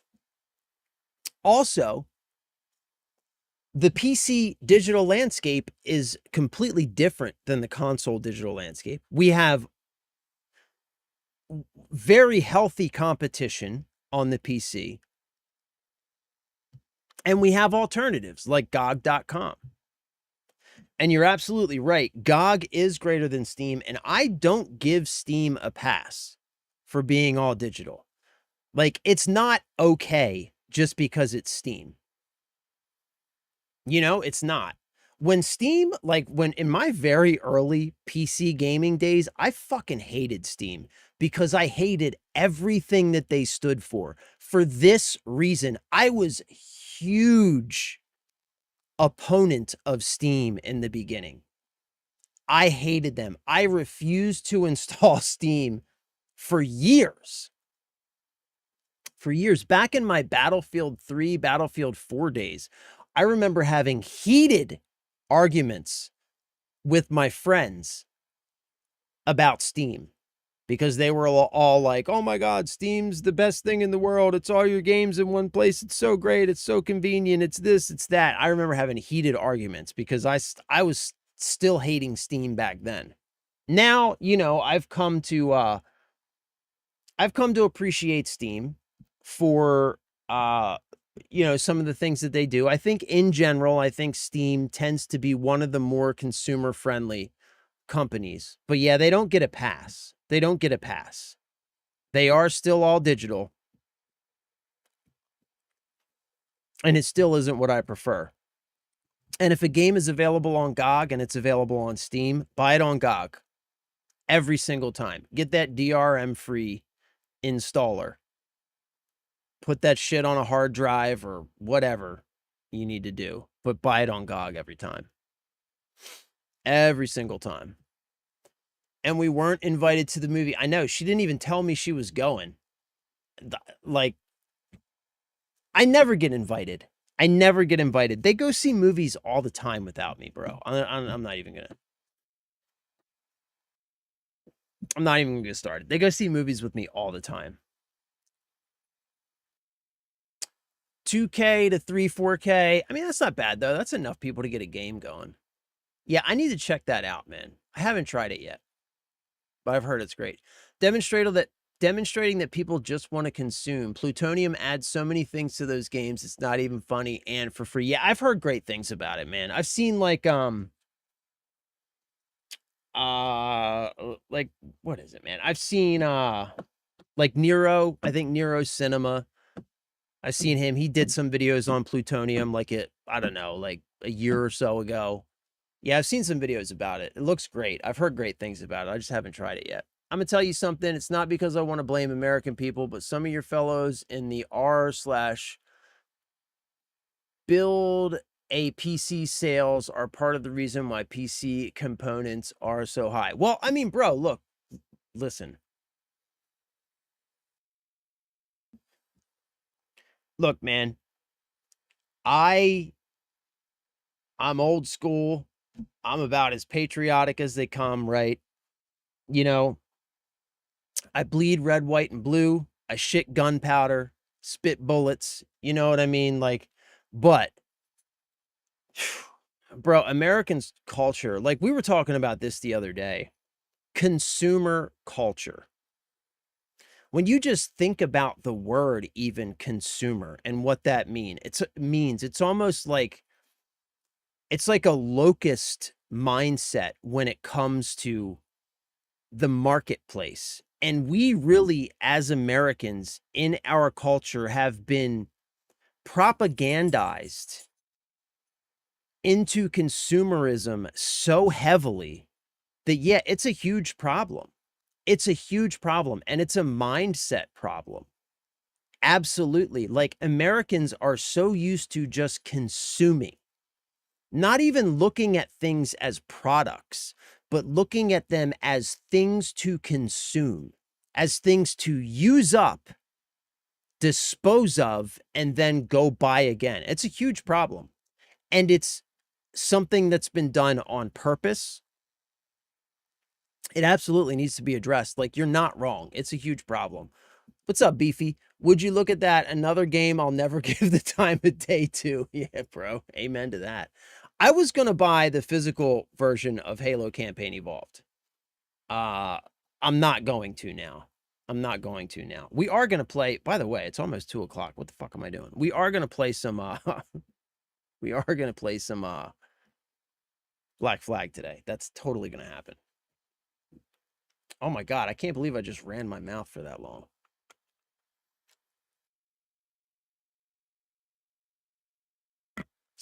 Yeah, the fact that people are still buying RAM at the current prices is part of the reason why they're getting away with continuing to raise those prices. They see, for example, that RAM, there's normally 500 for 250, and they think it's a deal. Yeah. Yep. Yeah, you're right. I mean, it is, man. Like, the American culture has been propagandized pretty heavily into FOMO being like a default mindset, the consumer mindset. Don't fall for it. If you get a game from GOG, you can even burn it to a disk. Yeah, save it on a hard drive, a disk. Valve is a bad company. That's my hot take. Deadlock is trash. Nobody asked for that game. Gabe Newell is a liar. Half-Life 3, Team Fortress 3, Left 4 Dead 3, Portal 3 won't never come out. I mean, I think you're probably not right about those games. They're never coming out. I think, yeah, I wouldn't go that far. You know, I don't know, man. I don't know that I'd call Valve a bad company. At least not in context. You know what I mean? Like, not in context when compared to other companies that we interact with in the gaming space. But they are still a company. They're still profit driven, right? I would say, though, I have softened a lot on Valve and Steam. I've softened a lot in like the last decade or so. Just because, like, at least from my perspective, I would say that of all of the various companies in the gaming space, they do seem to more frequently than any others do things, make decisions, and behave with consumer interest in mind. At least, again, far more often than I see other companies do. So, you know, like I said, I don't give them a pass, but you know, I would consider them among the better companies when it comes to companies in the gaming space. But yeah, you know, it's still they're a profit-driven company.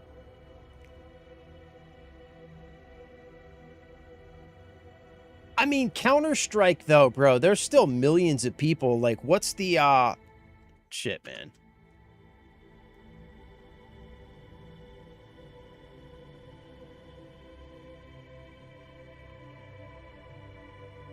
Yeah. Like, Counter-Strike is still averaging over 1 million people concurrently on a daily basis every day. So, you know, I think it's a stretch to call that game abandoned, for sure. A lot of people play and love that game. Ownership is an important topic, so it receives a pass. Regarding RAM prices, hoping the new Fed lawsuit changes something quick. They're going after the RAM cartel yet again. Yeah, I don't know, man. Like, I'm not getting my hopes up. Right? I'm not getting my hopes up because they've done this before with the RAM cartel, right? And like normally what it amounts to is they get some kind of fine. I think like one guy has gone to jail. Like one guy went to jail last time. And it's just like they end up getting slapped with a fine that is meaningless when compared to the profits that they're making. And I just like, you know, it just, to me, I expect the same thing to happen this time. They'll get fined. It'll be pennies on the dollar compared to the profit that they're making. Maybe prices will be adjusted, or maybe they'll allocate some resources back to creating consumer RAM, and it'll, you know, maybe be a little bit better, but it's still going to be fucking awful. You know, like, I'm not getting my hopes up, man. But I do hope. But I don't know. I just expect to be let down. Palworld pulled another 1 million plus concurrent. Damn, that game is kicking ass, dude. That game, we need to play that game. We're going to play that game tomorrow, I think. I think we're going to try Palworld tomorrow. We're going to do Palworld Friday. And maybe I'll try and do a stream Sunday night. We can do Palworld Sunday night as well. Most of them are gamblers. Oh, are you talking about the CS2 players? I don't really know anything about that community. I've never played Counter-Strike. so I don't really know anything about that community. So I don't know what goes on over there. So yeah, I don't know, man. Maybe they are gamblers. It looks fun, dude. I want to check it out. I'm thinking maybe we'll play it tomorrow. Maybe we'll play it tomorrow. If I can get a stream going Sunday, maybe we'll play some Sunday. And then, yeah, maybe we'll like change up the schedule a little bit next week, so we can do like more than one game at a time. Because it takes me so fucking long to get through these goddamn games. Because I sit here and run my mouth for most of the stream. Like maybe we can change up the schedule. So like maybe like Mondays, Wednesdays, and Fridays we play like one game, and like Tuesdays and Thursdays we play another game or something. I don't know. Maybe we'll do something. We'll do something.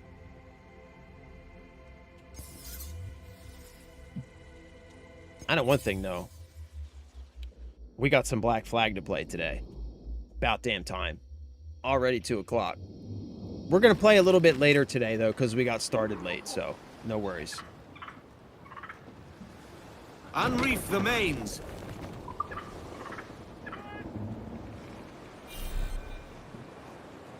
Stunstones!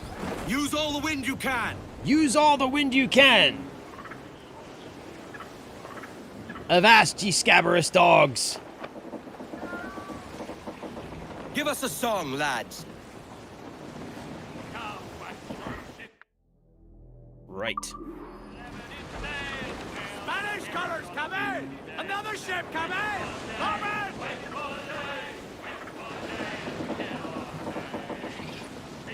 in! Ease off, bring in some sail! The wind has us! Fire!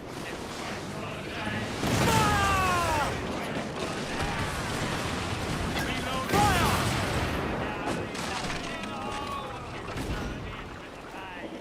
Get the tops of royals down! Ease the mains off the wind! Come on, boys.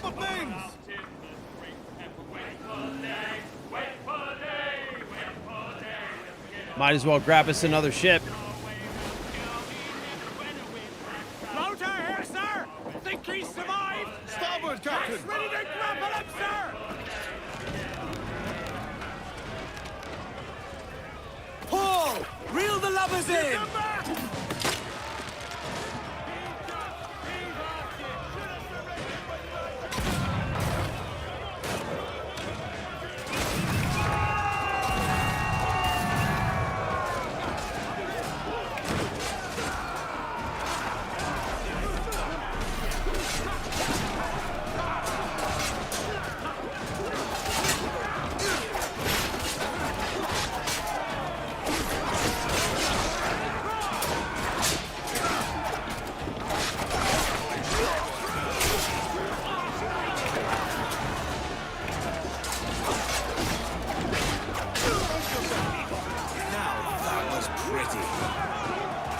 Got him!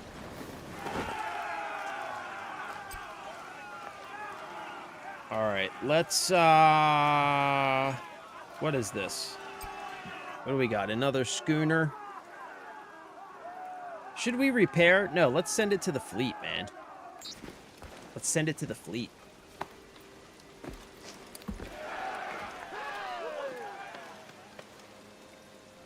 Should have repaired. Alright. Okay, we're close. We're close.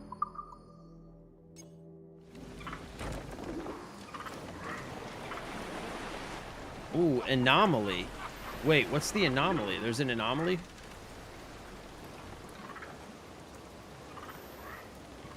Hold on.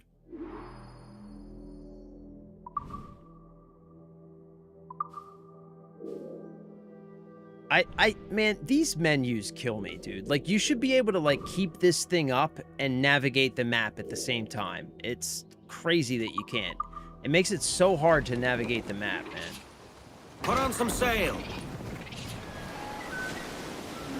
Save all the schooners. If you collect them all, you can basically just print money and resources. Copy that. Copy that. Yeah, I figured, like, building that fleet up was the way to go. Give me every inch of sail. Let's get away from that thing.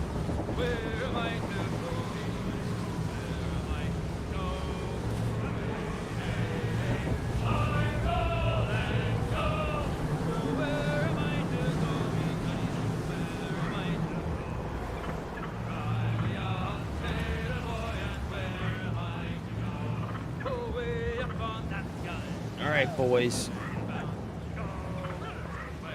The Padre's on that island. Don't worry. I'll go rescue the Padre while you all just stay on the ship and drink rum. I know that's what we normally do. Gallants, royals, furl! the top halyards! Pull! Away upon that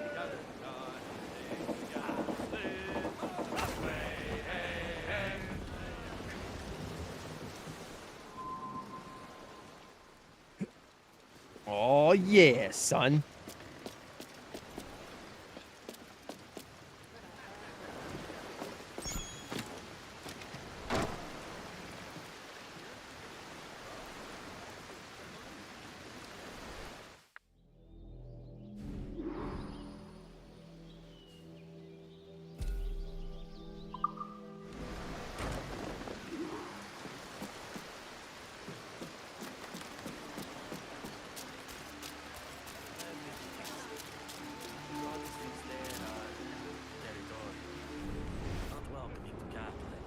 They even tried to ban us from that town.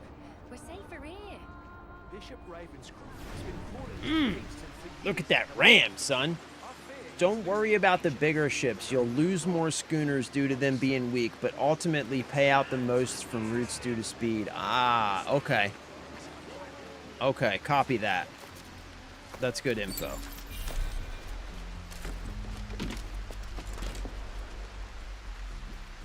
Okay.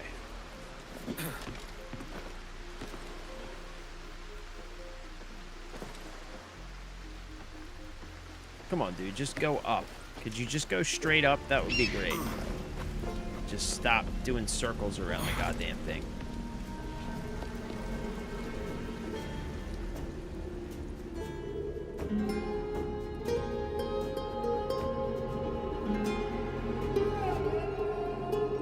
This is a damn good-looking game, man. I know I keep saying it, but god damn, this is a good-looking game.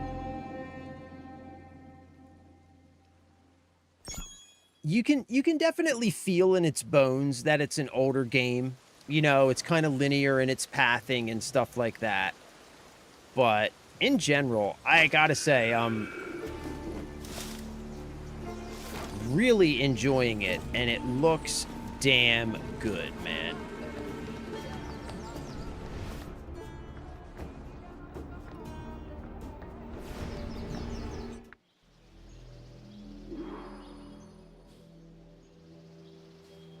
All right, let's go get the Padre, and then we'll grab all the stuff on this island.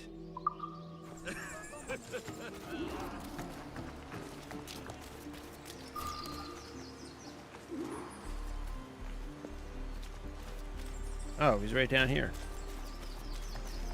Oh, that was easy. Hey, buddy.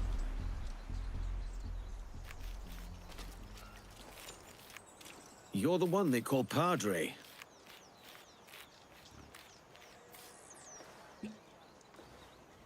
I am. Welcome to our village. If you come in peace. Ooh. I got you, bro. Our lot is simple. Farmers, fishermen, and their families. You'll find prizes elsewhere. You misunderstand me. I am told that you were once a fearsome master-at-arms. I need someone of your quality to keep my crew in line. It has been some years since I was last on the account. That pirate is dead, and the world is better for it. A man of your talents would find the limitations of religious life chafing, I would imagine. Don't you miss being free and the master of your own destiny? It looks pretty free here, I'm not gonna lie. As you're here already, could you let the people know the food is ready? It is in these small services to each other that we serve God. You need time to think. Why not?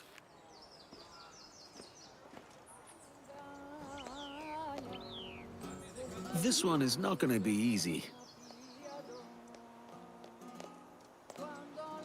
Gotta eat my egg, sorry.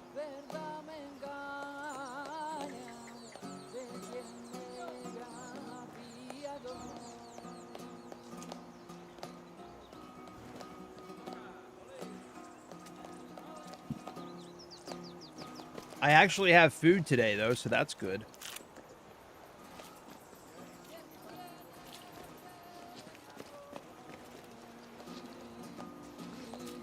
And who might you be? Hey, fella. I'm Edward, a friend. The Padre sent me to tell you the food is ready. All wrapped up in pirate garb. You're not with Ducasse, are you? Ducasse? I'm reliably informed he won't be bothering anyone again. Met his end, did he? Well, I can't say I'm sorry. Don't tell the Padre I said that.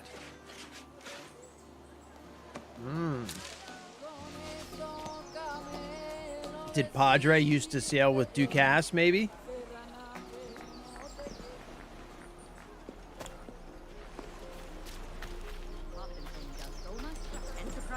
Hello. The Padre says it's time to eat.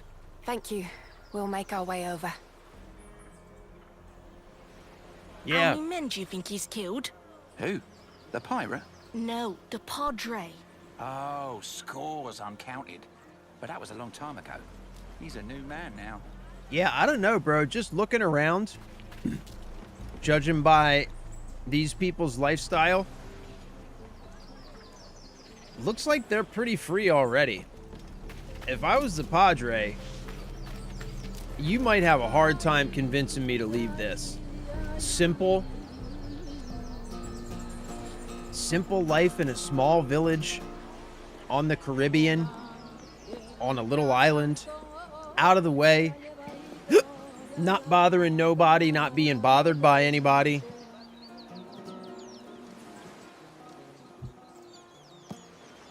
I don't know, man. That seems kind of like paradise to me.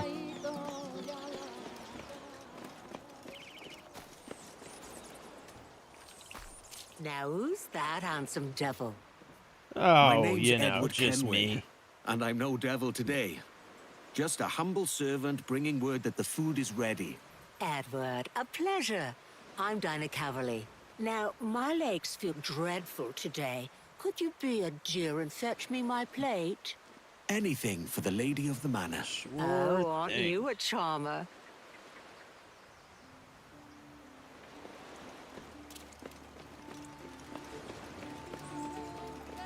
All done. Not quite. That kind old lady has turned me into her errand boy. Ah, Mistress Calverley. Be careful of that one. She'll have you running errands all day. I think we might have us a bit of a cougar on our hands here, gentlemen. Bit of a cougar. What's up, Cookie? Welcome. Welcome. Happy Thursday? Wait, what day is it? What fucking day is it? Thursday. Happy Thursday. Welcome, Cookie. Good to see you. I love you. I appreciate you. Thanks for being here. I hope you're having a good day. There you go, lady. Thank you, young man. You're so welcome. Now, where did you say you were from? Wales, by way of Bristol, to which I intend to return. And I pray that you do one day, so you might see again those you left behind. I've lived here most of my life, and it's the people who make it home. Yeah, I gotta be honest. This kind of looks like the life to me. I don't know, man. You'd be hard pressed to convince me if I was able to go live the simple life in a tiny little village on a Caribbean island somewhere. Oh my God. Son, you'd have a hard time getting me to get back on a pirate ship. That is for damn sure.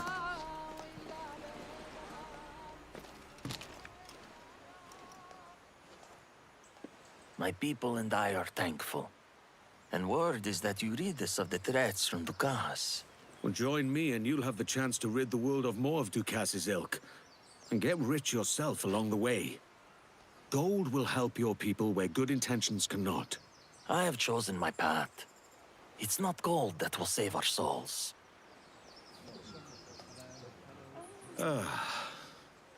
I myself cannot make the same choice. God has given me a second chance, and I will not squander it.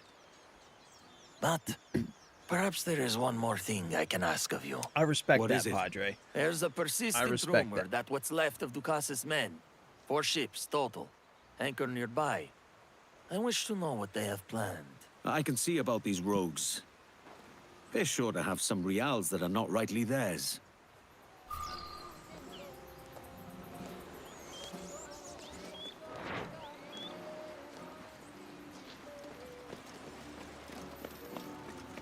Gotta be honest, Padre. I respect your gangster, bro. I do. I respect it, homie. And I can't blame you. Seems like a good life you've got here, buddy.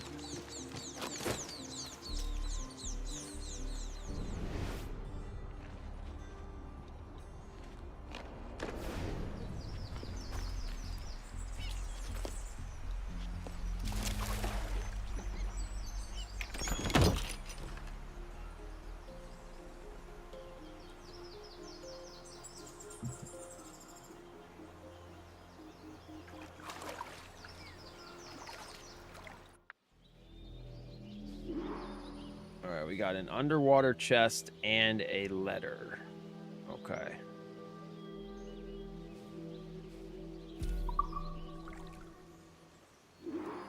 Letters this way.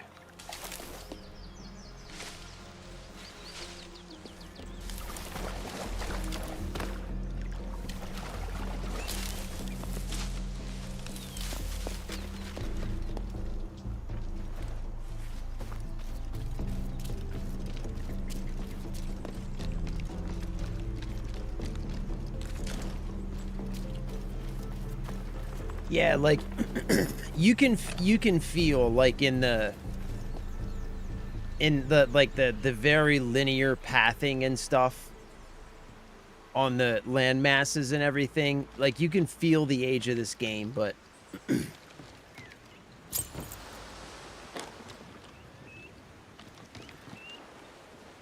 it's still fantastic.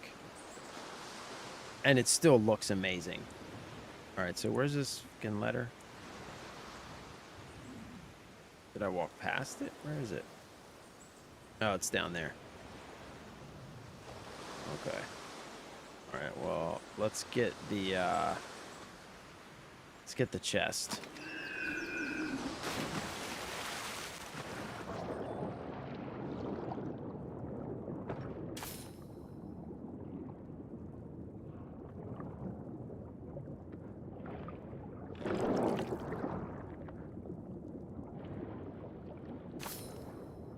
Flower wheel. Nice.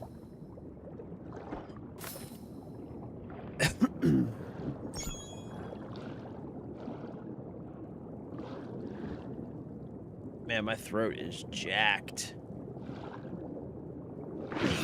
I've been screaming too much today. Y'all got me all worked up. Got me screaming about Xbox and Sony and everything else. Now my throat's all jacked up. Look, there's another. I hope that someone gets my message in a bottle. Yeah.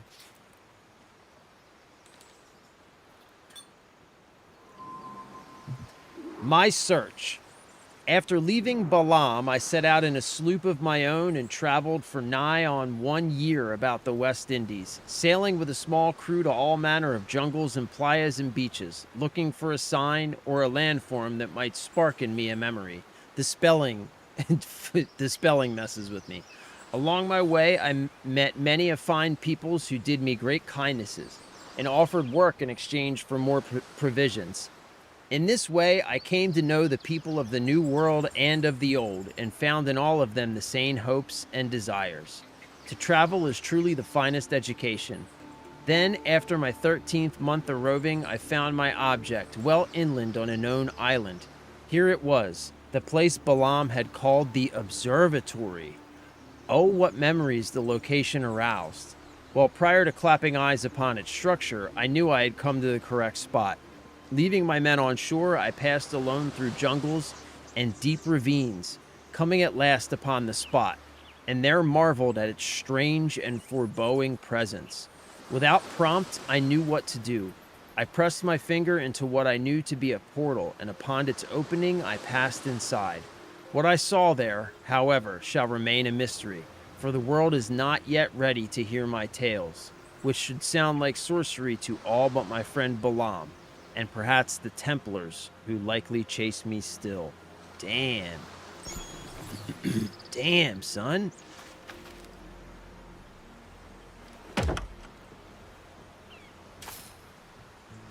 Huh. Huh.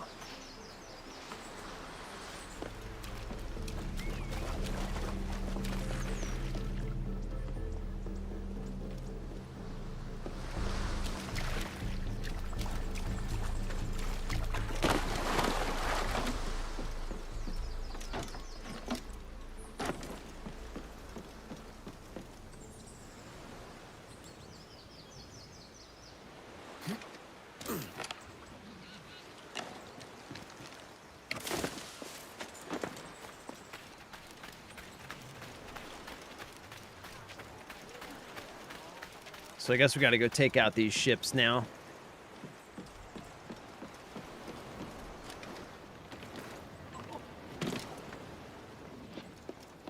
Gentlemen, we've got some pirating to do. So let's do it. If Ducass's men are pestering a village, then they have fallen far indeed. The Padre's trust will be worth far more than any stolen reals. And if the men have no ill intent, will the Padre join up? One can hope.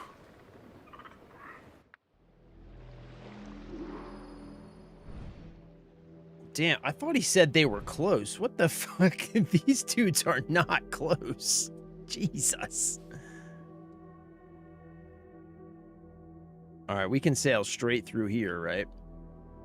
Okay.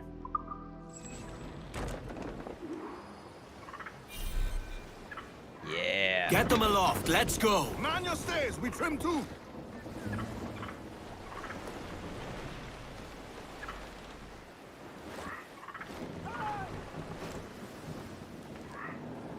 Give us a song, lads.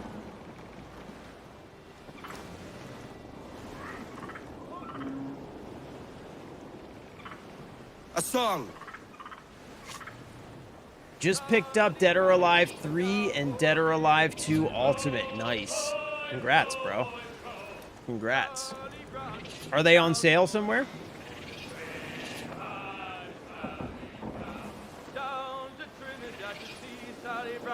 Wait. Is Dead or Alive? Is that the fighting game? Is that what I'm thinking of? That's the fighting game, right? Yeah, the fighting game. Oh man, I haven't played one of those games in years. We were software engineers. We were pocket protector, thick glass nerds. Dead or Alive 3. What did I put? 34?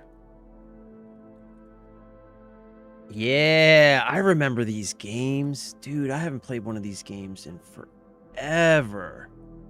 There's Dead or Alive 6. Dead or Alive 5.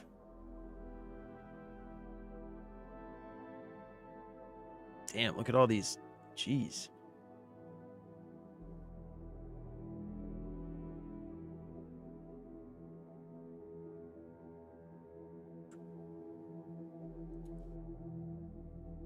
Yeah, I remember these games, man. I remember these games.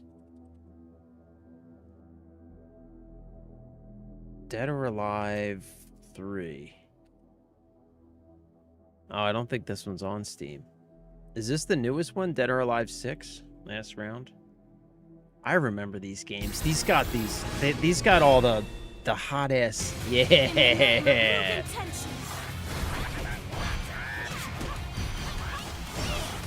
Yeah, these games were the shit, man. I used to play these games back on the PS3, I think. Do you remember? Oh, you got the physical, bro. Yes. Yes. What system? PS3? Oh, man. I know. Dude, not only the discs, the box art, oftentimes games would come with, like, of course, a manual, but then, like, sometimes maybe artwork or, like, a little mini fold-out poster. That's what I was going to say, Sand Chisel. That's what I was going to say. DOA Beach Volleyball. Dead or Alive Beach Volleyball. Oh, my God. What system did I have that for? Oh, that game was my jam back in the day, dude. You could give them gifts, and oh, my God, I loved that game, dude. I fucking loved that game. Xbox 360. Okay, yeah, that checks out. That checks out, yeah.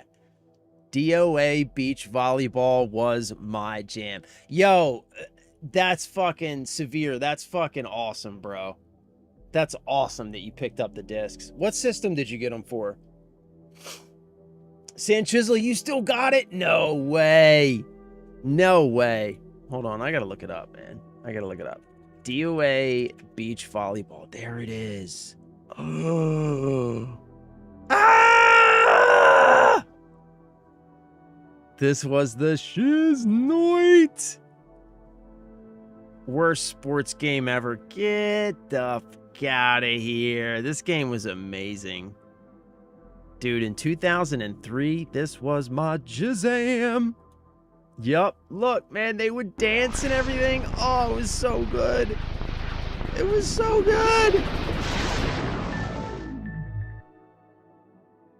Oh, no way. No way. Here it is. Yeah, I remember this.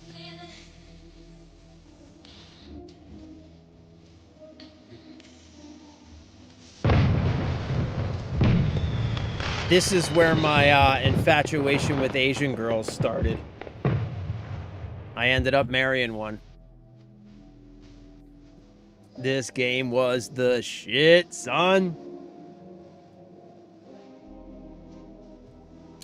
So blatantly fan service. And perfect for it. Oh my goodness. Oh my goodness. Yep. I remember all this. Yep. Yep. You got them for the OG Xbox? That's what's up, man.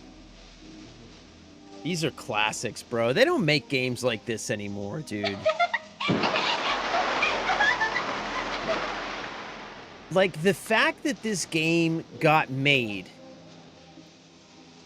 and it's like nobody got up. Like, if you tried to make this game now, I held my mouse go. Like, could you imagine, like, if you tried to make that game now, like, the absolute temper tantrum people on the internet would have? You know exactly what people I'm talking about. The absolute temper tantrum they would have. Like, that, like, we just, like, had cool shit like that back in the day, man. And like you said, Severe, like physical media, it was like the people who made these games, they cared about the things that they were making, right? So when they shipped you a physical game, like those discs that you got today, the discs have beautiful artwork on them, and the box has beautiful artwork. And it's like they cared about the experience they were giving to you as a gamer. They put thought into it.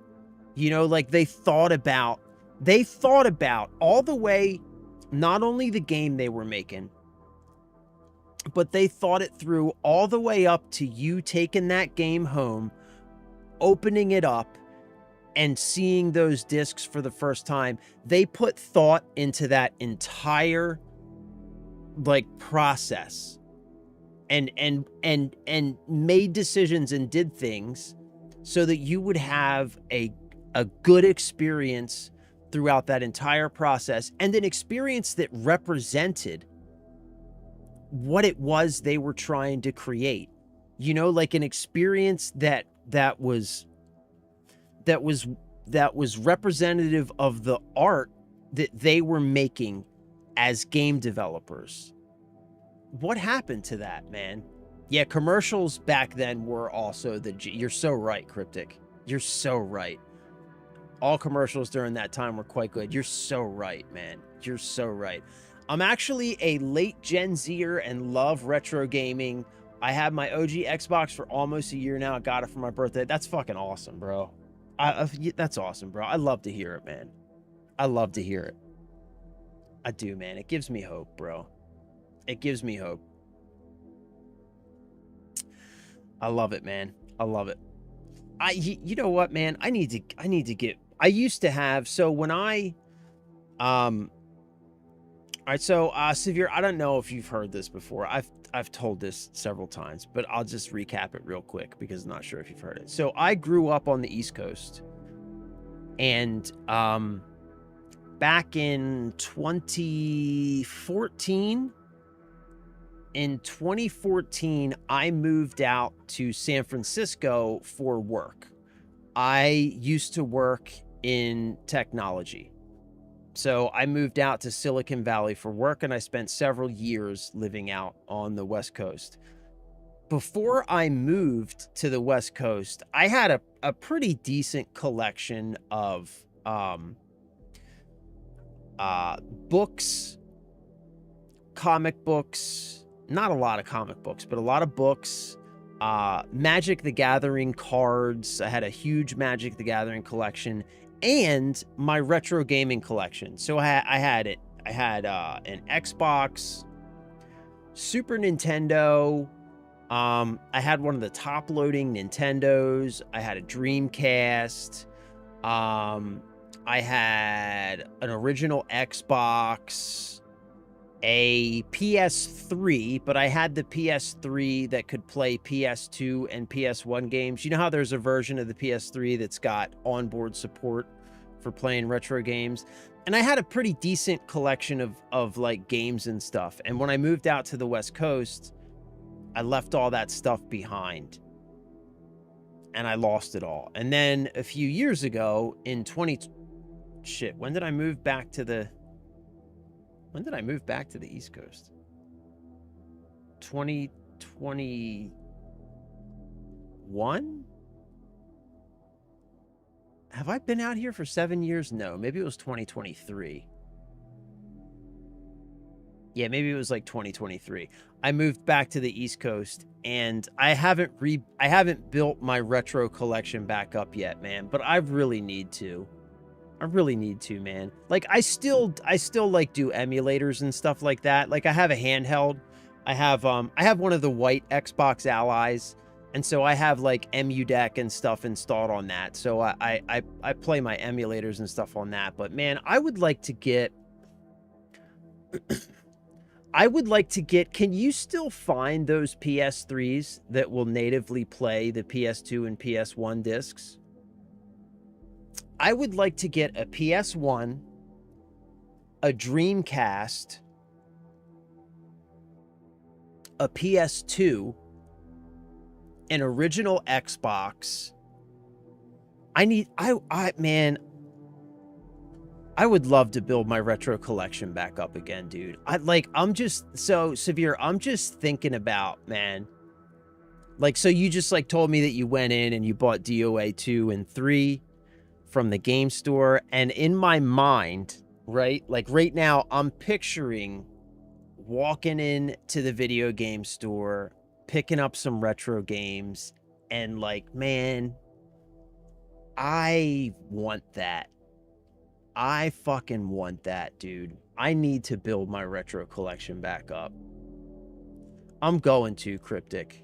I'm going to, man. I need to do that, dude. I really do. I always wanted a Super Nintendo, but Super Nintendo's an amazing system. I will say this, though. At this point, trying to collect physical Super Nintendo games is just too expensive. Super Nintendo is one of those systems that now it's probably worth just emulating, because it's just so pricey to try to get into physical Super Nintendo collecting now. But if you can, and even if you can't, man, Super Nintendo has one of the best gaming libraries in history, I think. One of the best gaming libraries in history. The Fat Boy with the front USB ports. Yes, that's the one. Yes, that's the one that can play PS2 and PS1 games, right, Cryptic? Yes, that's the one I had. The original. It was like the first version that, because I actually, you know how I got that PS3? The disk drive in that PlayStation had died, and it had belonged to this this lady that went to the church that I used to go to back then. And she was an older lady, but she was like really cool. She had a boat. We used to go out on her boat and stuff all the time. And she loved playing PlayStation 3. And her PlayStation had died. And she just asked me if I wanted it, because she knew that I like was into electronics and games, and like she was like, if you can fix it, it's a free PlayStation. And I was like, okay, sure. And I took it. And long story short, it turns out that it's just the disk drive, the laser. Like, you know how they had the dual laser so they could read all the different types of discs? That had died. So I needed to replace that. And I just ordered the parts, replaced it, and it worked perfectly after that. But yeah, man, that PS3 is the shit. Golden era. You're so right, Sanchez. You're so right. Like 2000s. Like the early 2000s was just, it was the, man, I wish I would have appreciated how good it was back then. I wish I would have known to stop and appreciate how good we had it. You know what I'm saying? I have a PS3 right now. It's just not the backwards compatible version, as well as an Xbox 360, another great system. Wii is another good system. Modded my PS3 and Wii. That's what's up. Oh, so you can play like ISOs and stuff on the modded PS3, right? Yeah, it's not the same now. I want a Dreamcast, PS2, Super Nintendo, Sega Genesis. Ooh, Genesis is a good system too, man. Those are all really good systems, bro. Those are really good systems. I had a Genesis, like when I was a kid. Genesis is awesome. I also, you know what I also used to have? I had the Sega CD. Doesn't have a ton of great games, but there is a version of Lunar the Silver Star Story Complete on the Sega CD that is phenomenal. My brother-in-law still has his PS3. Can you still get them, Sanchizzle? Can you still buy those things? They're probably expensive, right? I literally sold my Xbox One to get a CRT. That is so fucking baller, bro. That is so baller. That is so baller, dude. You got the legit CRT. That is gangster as fuck, homie. And I think it's backwards compatible. You got to get that, Sanchizzle. You got to get that PS3. You need that, dude. I also still have my PS2 with the network and hard drive add-on. Fuck yes, dude. Yes. Oh, Sanchizzle, you got the Mega Drive? Nice. Nice. My Xbox 360 plays burned discs, and I love it. Completely bone stock. That is what's up. Yeah, My Retro Life. Yeah, I love that guy's channel, man. Yo, he has such a treasure trove of old videos. Like, what an incredibly awesome thing to have. All those old videos that he has. So cool. And it's awesome that he shares those with us too, man, because it's like, it's incredible watching those old videos that he puts on his channel, man. All those old games and stuff. Oh my God. Things were so great back then. So fucking great back then, man. Ah. We did not know how good we had it. Out. Trim to the wind. All right, wait. So I need to go. Darn it.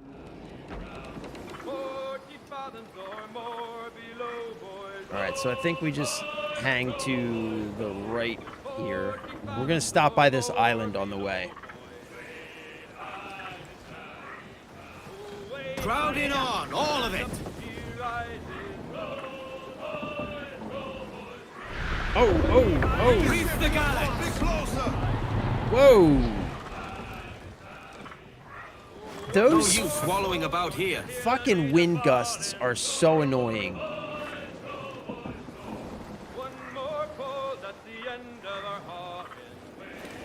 All right, is this that island? This is that island, right? We're gonna go check out this island. Oh, it's a British island. Oh yeah. Oh yeah, we're gonna go take this island.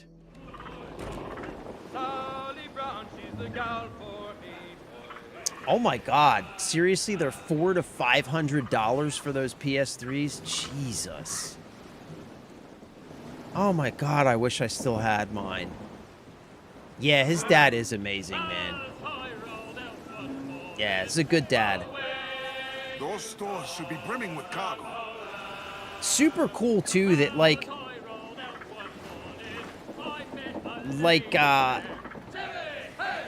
that his dad was into video games that much. Like my dad, I love my dad. My dad's great. I love my dad, but he was not into video games. You know what I'm saying? Like, I was on my own when it came to video games.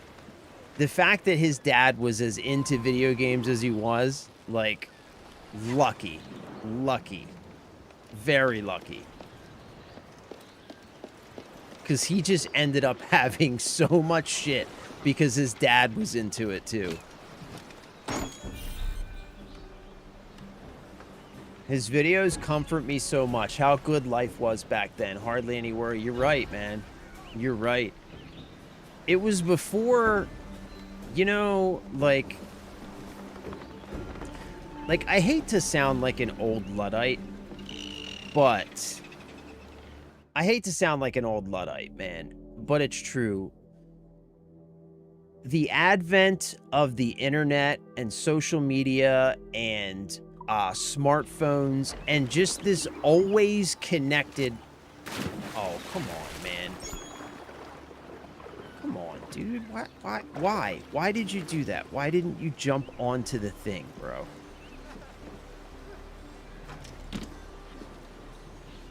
It is like...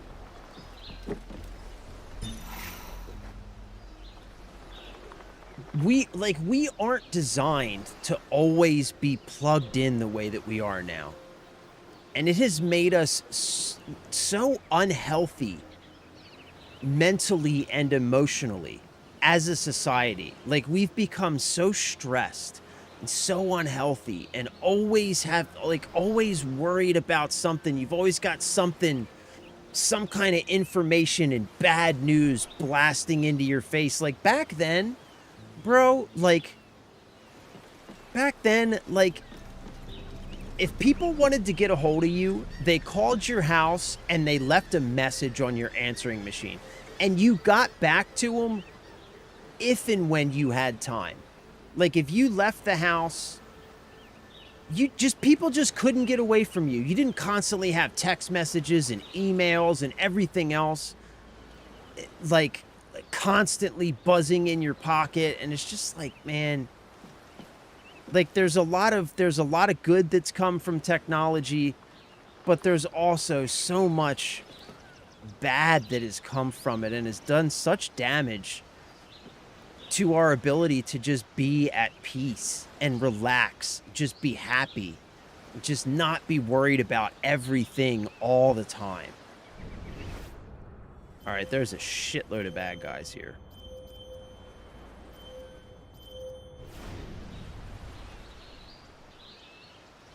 All right, so we got to take these guys out one by one, yeah?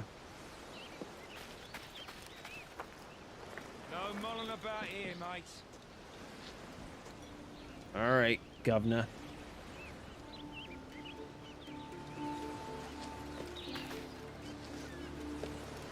All right, so what's the best way for us to approach this?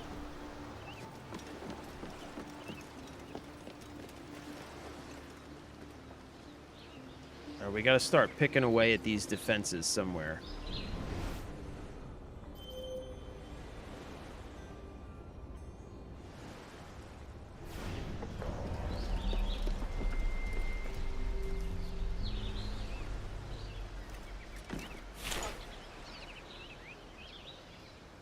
Okay, we got this.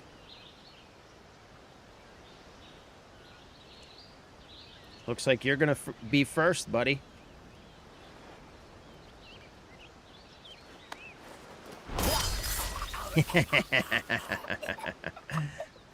Gotcha, sucker.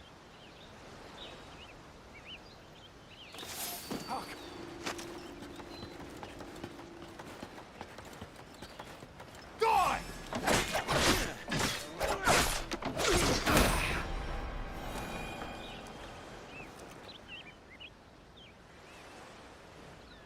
Shit. That dude is totally gonna see that body. Or not. Alright.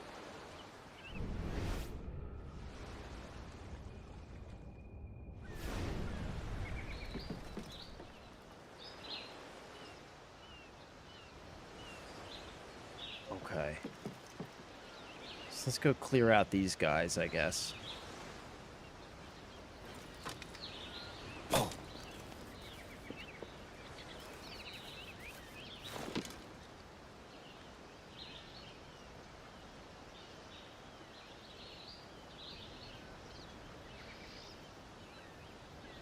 How is he not seeing that body? That makes no sense.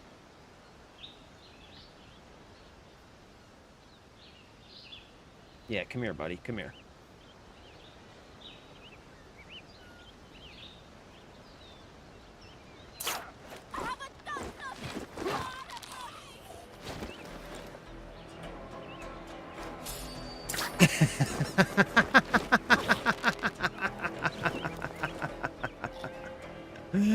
What? No.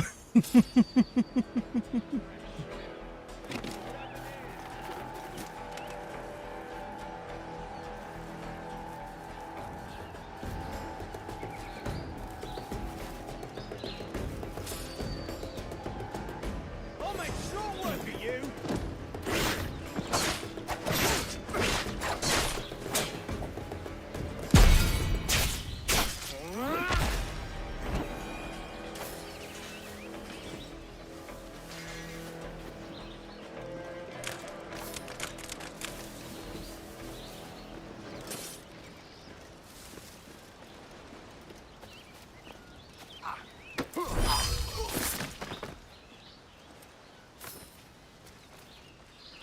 All right, hold on. Let's go get these guys on the beach first. We'll start over here.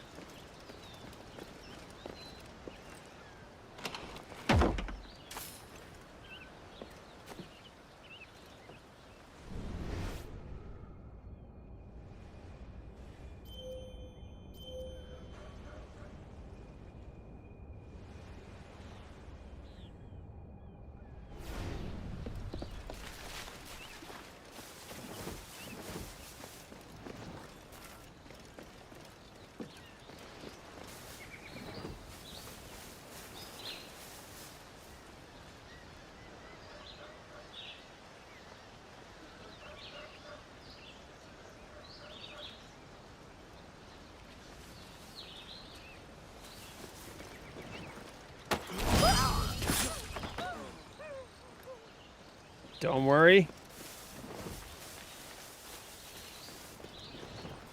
You have nothing to fear. I'm here to free you from the tyranny of the British. Just stay calm, and it's all going to be over soon. Trust me.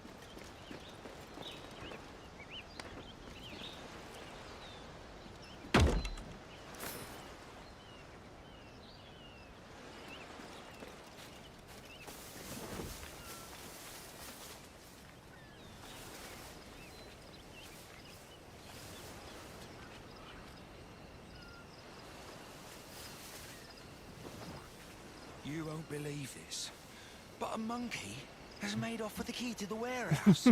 Right. And my cousin is the king. Look, mate, if you lost it, just say so. It's true, I swear. I'm stood there, checking the rum, when a monkey nicks the key right off me belt. Little bastard! What'd you do What's up, now? Alvin? I thought he might be thirsty, so I left a bottle out for him. Like a barter of sorts. Oh yeah, I keep forgetting. Bro, I keep forgetting that I have One go and then grab more. So now we've lost the bottles and the key. I keep forgetting entirely that I have all of these moves on this wheel on the right. All of these, the kicks and everything. I keep forgetting about them entirely, dude.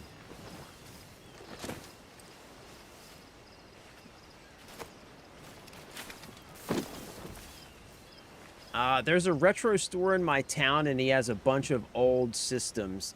We used to have a couple good retro stores around me, but most of them have closed down now. Yeah, the good old days, bro. I like, you know, like what Michael Scott says. I wish somebody would have told us we were living in the good old days when we were living in them.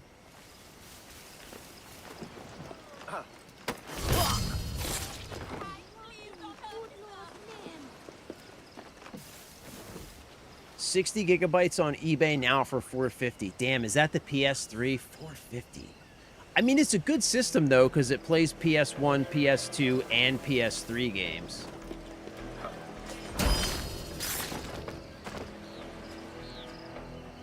So it's kind of worth it, I guess. Because you can play all those games on the same system. Still, man, that's way more money than I have.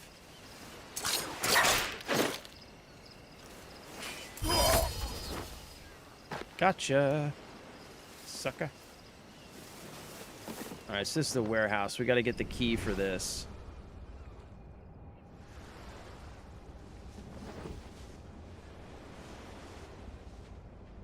Just drink this.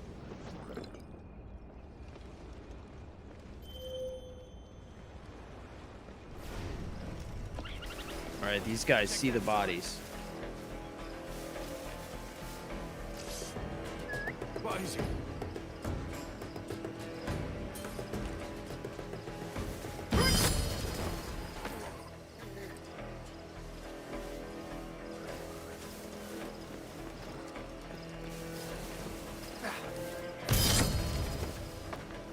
Shouldn't have come into the weeds, bro.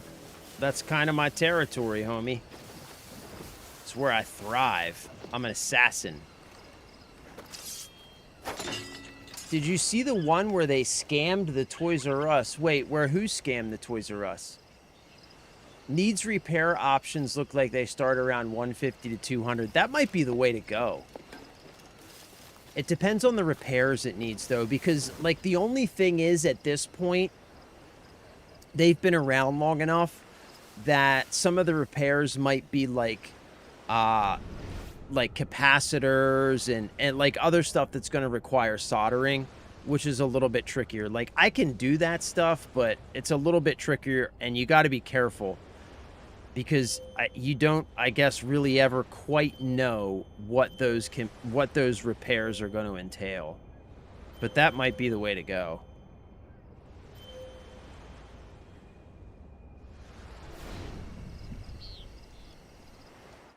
I have the same problems too. I know, man. Like, bro, like, I'm telling you, we as humans, we're simply not designed to always be connected the way that we are now. Like, don't get me wrong. Technology has done a lot of really cool stuff for us. Like the fact that we can sit here, right, and we can hang out and we can talk together, and like all of this is great. It's a really huge benefit of technology. But at the same time, it's like, at what point do all of the downsides outweigh the negatives? And the stress and just the mental exhaustion that comes as a result of always having something being like, always having something coming at you, whether it's a text message or it's an email or it's a news story, it's a TikTok, it's a short, it's a this, it's a that. Like the mental exhaustion of dealing with that 24 hours a day, 7 days a week. Like, I remember what it was like back before smartphones. And I remember being, even when we had cell phones, but we didn't have smartphones yet, even that, still kind of always being connected. There is an exhaustion that comes with that, but even that was better than the, like, just the level. And the other thing that you get with that is you get the expectation from other people that you always be available, right? Like, because everybody now knows that everybody has a phone in their pocket, you're now expected. There's like this social pressure to always be available. There's this social pressure to respond because everybody knows you've got a smartphone in your pocket. When back in the day, like, if people called you and you didn't pick up, you didn't pick up. Like, you would talk to them when you see them or get back to them at some point. And it's just like, it's a lot, man. I feel like technology is deteriorating society every second. I agree, man. I agree. I really do. I really do. And it's unfortunate because there's no going back at this point. But I agree, it is deteriorating the fabric of society. It really, really is. Halo used to be a goated franchise. Nothing can top that Bungie area. You got that right, bro. Halo is now trading on the reputation and the goodwill that it built up back then.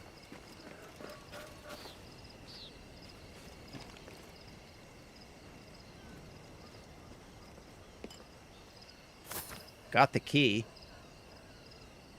So we can go loot the warehouse now. Let's go do that real quick while we're here.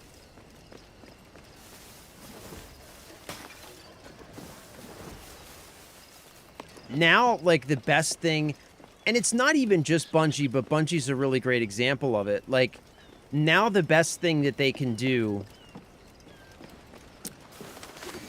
is to just remake those games and experiences that were so great in the past. Like, for example, the game we're playing now. Or, like Bungie you just mentioned, the Halo Campaign Evolved remake that comes out in like a week or so.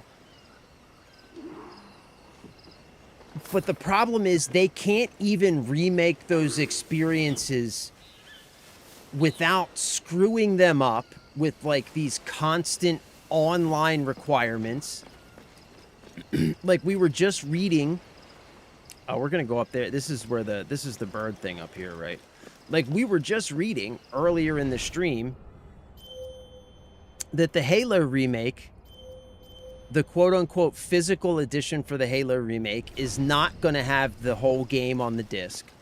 And it's going to come with an always online requirement. You're going to have to be logged into your account to play the single-player experience of that game, which is just ridiculous.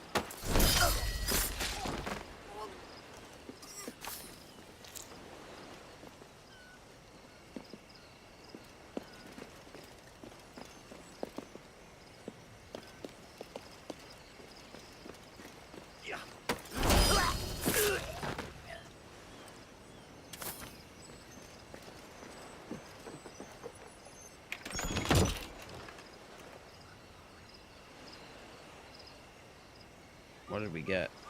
Just money? Yeah, just money.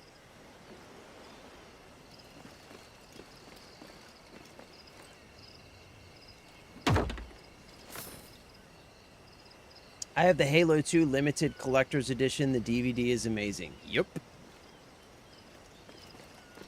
Because back then, those physical collector's editions were amazing. Now, like, bro, the fucking GTA 6 quote-unquote Ultimate Edition is an empty box with a download code inside. Get absolutely fucked on that. You know what I'm saying? Not even a fucking map. can't even put the game on the goddamn disc. Ultimate Edition. Come on, man. Come on, bro. You gotta be kidding me with that nonsense. You can miss me with that. Miss me entirely with that nonsense.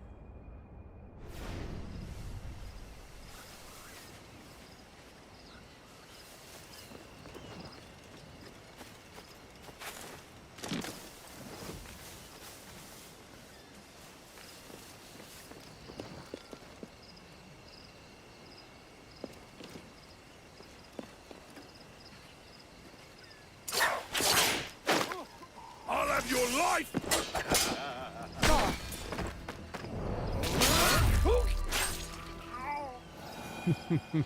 No, you won't. No, you won't, bro.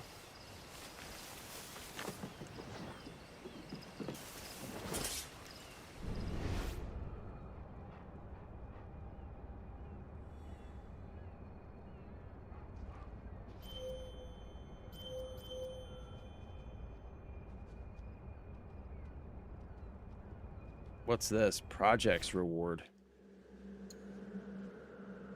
Hmm.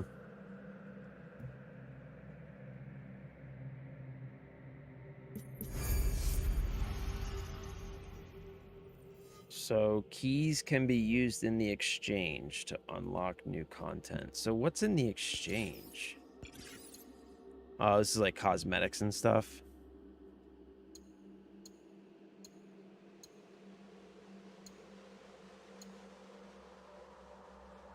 Damn, this shit's expensive, man. Oh, green ship. I want that. Oh, I almost have enough to get that. Oh, we're gonna get this. Oh, yeah, we're gonna get this.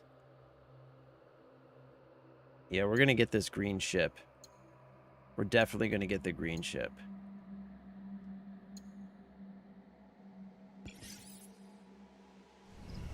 Okay.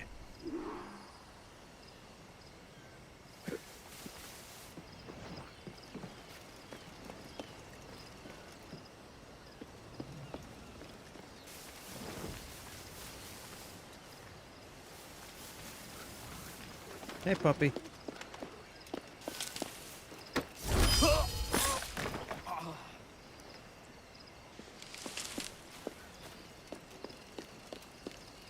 It is sad, man. It is sad. You're right. It's sad because we're kind of stuck in it. And, like, when you realize it, it's just exhausting, you know? We really didn't know how good we had it. You're right, bro. You're right. Like I said, man, it's like Michael Scott says, right? Like, I wish that somebody would have told us that we were living in the good old days while we were living in them, because we had no idea, and we had no idea how bad it was gonna get.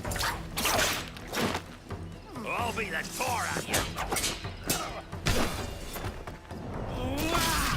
Yeah, that kick is the shit. That kick works really well. And, like, I remember, dude, I remember in, like, 2000, back when I first got, like, my first high-speed internet service, I remember being so excited about, like, what the internet was gonna do.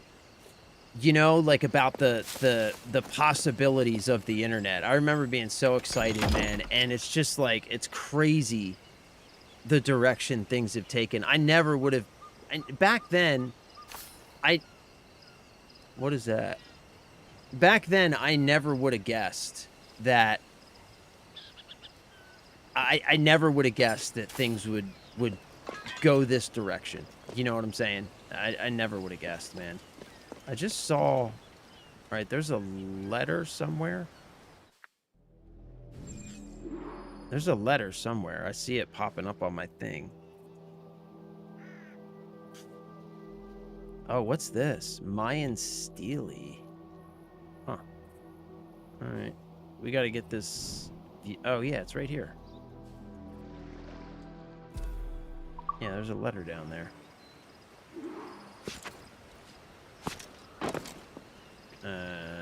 Shit. How do I get down there without busting myself all up?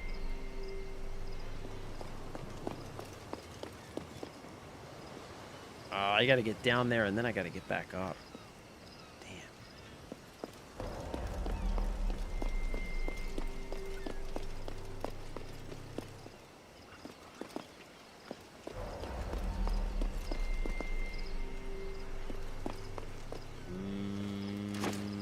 Yeah, we'll go this way.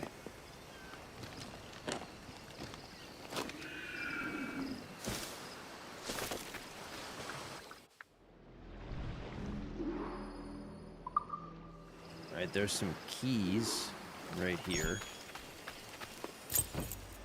Nice.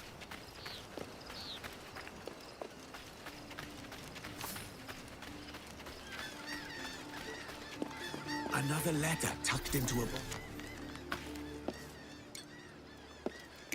Can't wait to play DOA 3 and DOA 2. I don't blame you. On a CRT 2 is just as amazing. It is, dude. CRTs have a very special look to them. Like, the cool thing about CRTs, I used to have a Sony Trinitron back when I had all that stuff before I got rid of it all. I had a 13-inch Sony Trinitron CRT, man, and that thing was beautiful. And the really cool thing about CRTs, especially for modern systems and stuff, is that there's no native resolution. So whatever resolution you put on a CRT looks perfect. You know what I mean? Like, they have, I guess, a native scan count or something, but it's irrelevant. It doesn't matter. Like, there's no native resolution, and everything looks... It has this very crisp, but at the same time, warm sort of feel to it. It's very different than modern panels. Very, very different. Yeah, CRTs are nice, dude. They're super cool, especially for retro games. Here I relate one such memory, repeated ad nauseum through the whole of my life. Myself, a man, and 2 women. A woman, as biological traits are passed from one generation to another, why should we not engineer the humans to pass learned information to their offspring as well?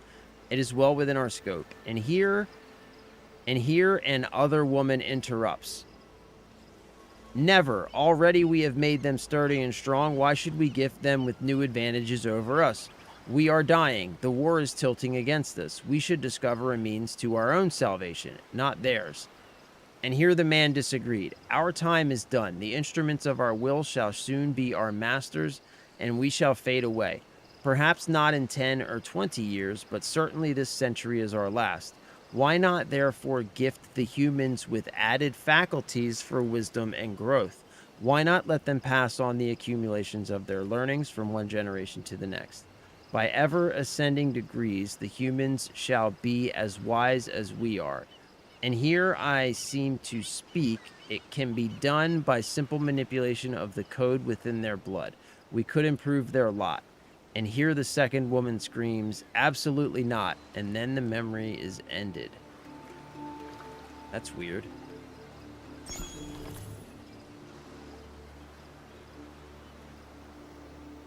Okay.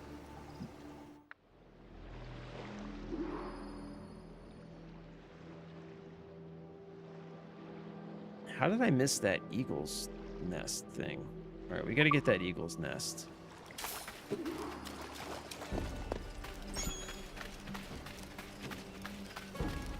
There's another secret somewhere.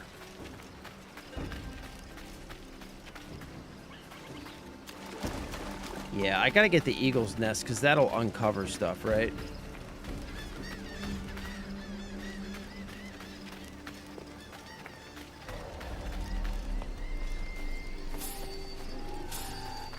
You go down like a sack of potatoes!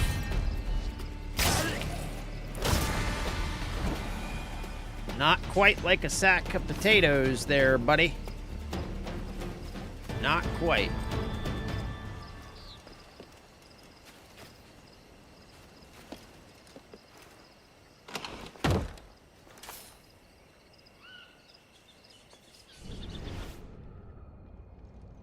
that's a monkey.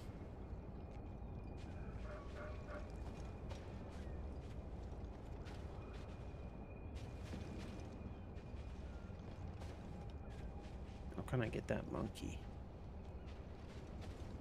Come here, monkey.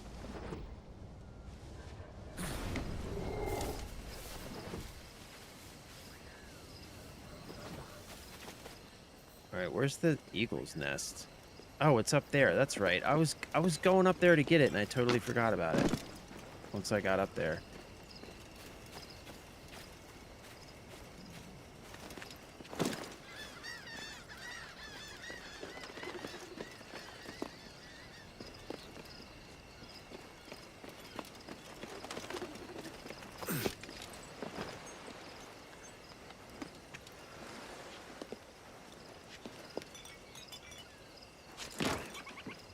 The hell?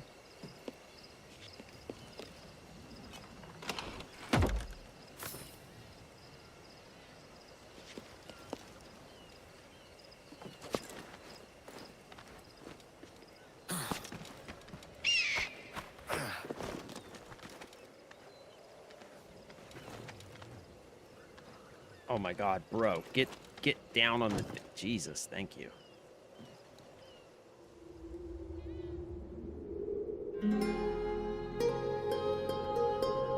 Oh, I should go check out this house better too.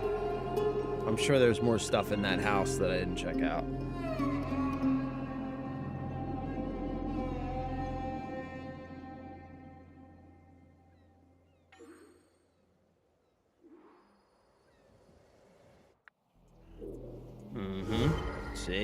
See? There's our treasure map. Alright, so we'll go get this. Then we'll hit the house. Then we'll grab the treasure map. And I think that should probably be this island.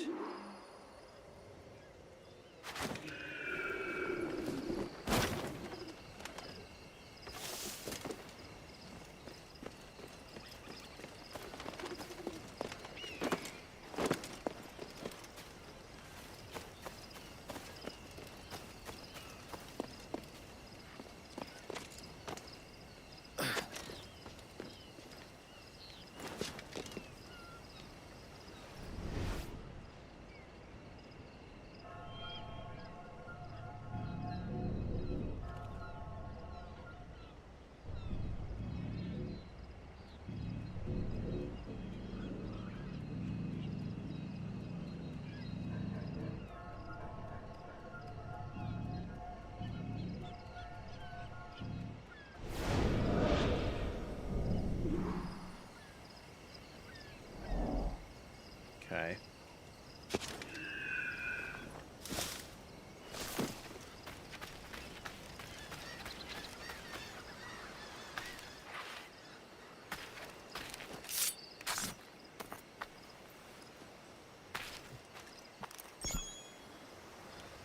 I love how these things have been, like, probably buried here for 1,000 years, but they're only, like, 1 inch under the sand.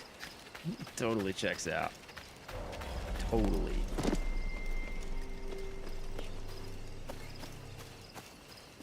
Hi, puppy. You be good now.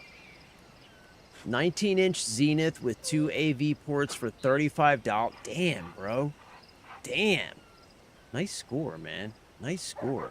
Got my OG Xbox and Xbox 360 plugged into. That's perfect, man. $35 for a Zenith. It is amazing. It is amazing. Not gonna lie. Glad I picked it up before. Yeah, man. Yeah, that's a good grab. That's a good grab, bro. What's your local game store? Is it like a mom and pop shop?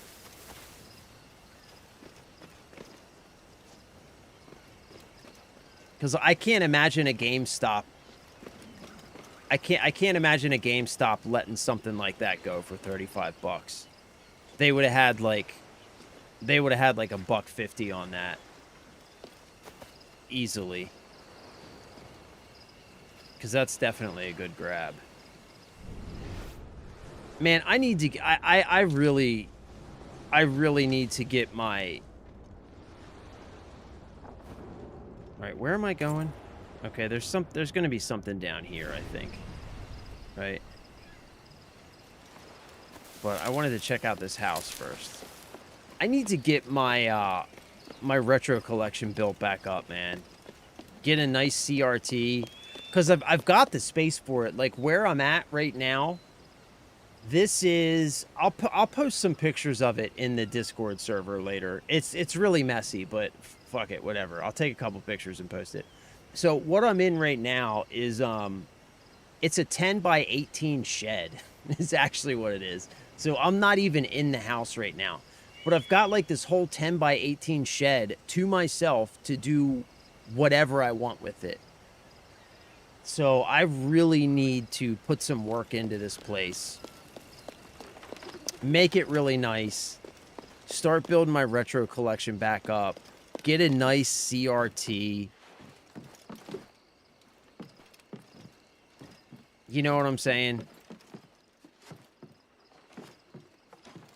And instead of always talking about how good games used to be, because we're always talking about it, instead of just talking about it, start building that collection up, you know, and experiencing those experiences again, because they're still great. It's not just that they were great. They're still great, and there's no reason that we can't experience that stuff today, like you are, you know?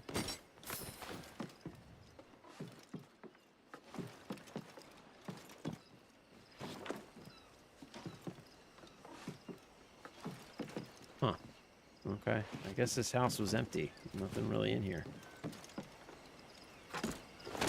Unless there's something up here. No?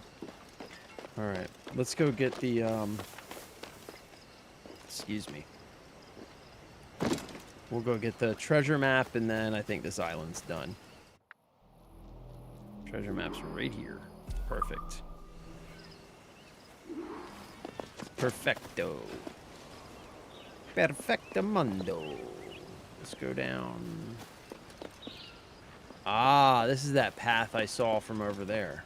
That's what that is. Yep. Yep. Yep. Yep. Yep. Yep. Yep. See? I saw that path and I said I know there's something down there. And I was right. I have over 100 physical games, all retro and currently all discs. That's what's up, man. That's what's up, dude. That's what I need. I probably have, between my Series X and my Switch games, I probably have close to, actually, I don't even know. Hold on.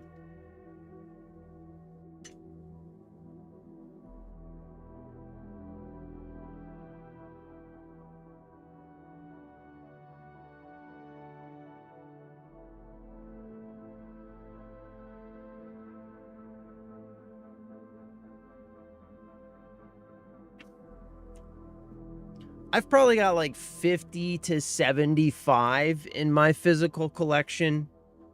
For just my Switch and Xbox Series X games. Which is pretty decent. I got a pretty decent little Switch collection. I like my Switch collection. Because like I was saying earlier, Switch is like the current generation only place you can go to get an actual full game experience on a disc, you know? But yeah, I need to start building up my retro collection, man. Sword. Anything on him? PlayStation 1. Oh my god, there's so many great games. Another map, eh? Like, I would love to have the original Final Fantasy 7, 8, 9, the original Resident Evil on disc, Resident Evil 2, Code Veronica. Oh my god. So many games I would like to have on disc.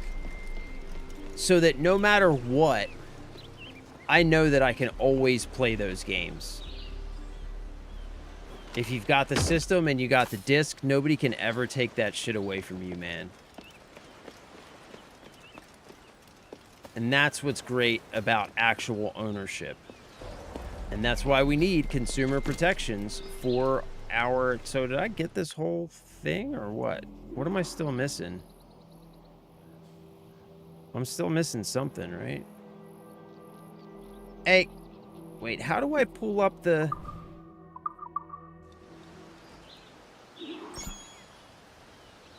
Oh, I gotta get a monkey still. Okay, I have to get a monkey, and then we're finished with this island. Alright. Alright, we gotta get a monkey. How do we get a monkey? These monkeys are up in the trees. So how do we get the damn monkey?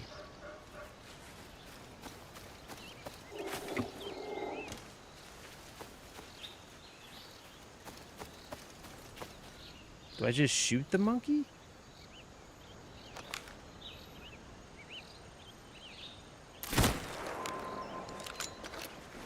Got the monkey. That does it. Got him. It's decent.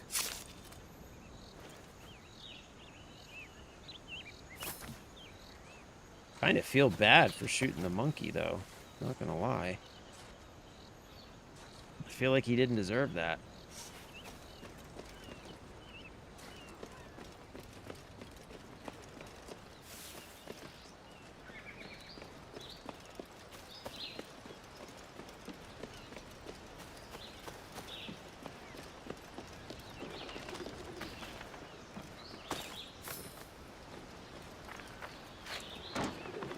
Alright, well, this island's done.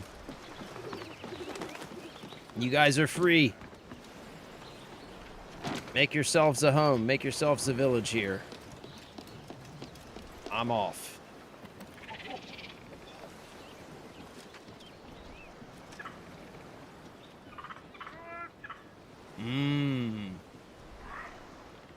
Switch OLED since right after its release and sold it to get a PS3. That's a decent trade. That's a decent swap. I mean, I'm not gonna lie, dude. I do love my Switch. I have the Switch OLED as well. I had the Switch, the regular Switch first. And then... So I had the regular Switch first, and I got my wife the Switch OLED for Christmas the year that it came out. And then this year, I got her the Switch 2. And when she got the Switch 2, she gave me her Switch OLED, and we gave my Switch to her little brother.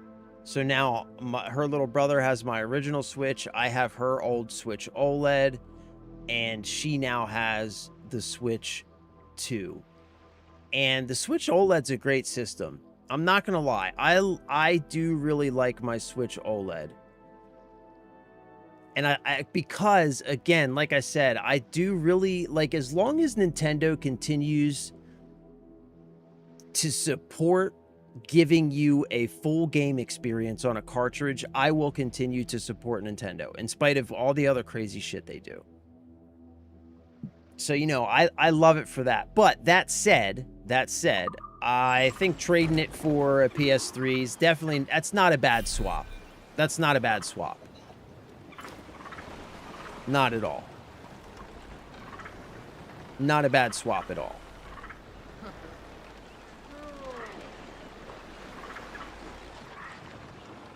Unreef the mains. Get on that main sheet. Trim too.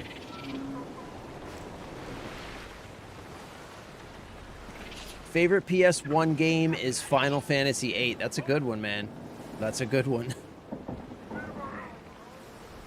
All of those, bro. Final Fantasy 7, 8, 9. Shanty. Those FMV,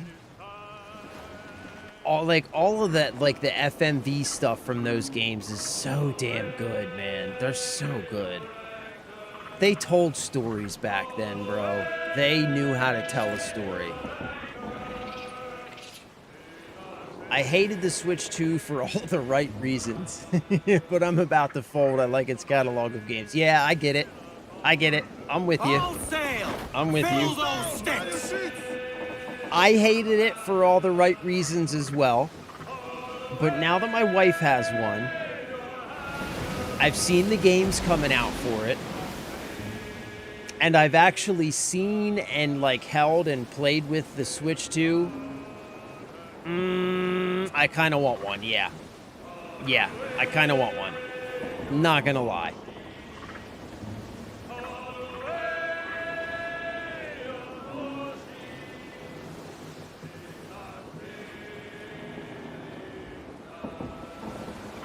All right, we're gonna get this ship that's all out here by itself, I think. First, we're gonna pick up this stuff floating right here.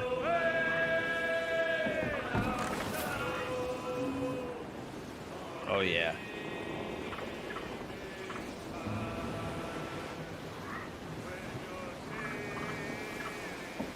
Oh, you know what? This is a big ship, man.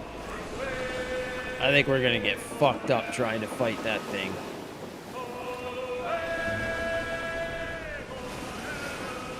Fast as you dare. Fire! Hold your song! All hands on deck! Fire! Fire! Take the shots there! Fire!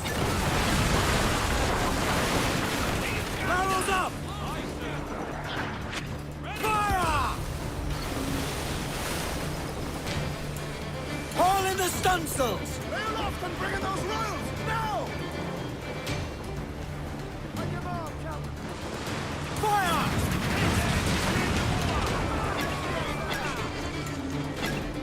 Fire! Swim us off the wind! Fire! Give me some speed! Bail off and loose those men!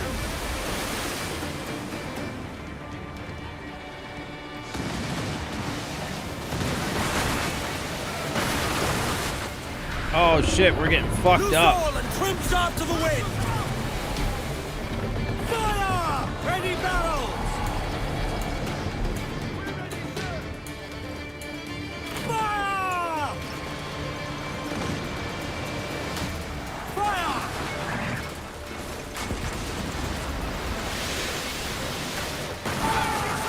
Oh no, we got jumped by that other ship. Damn it.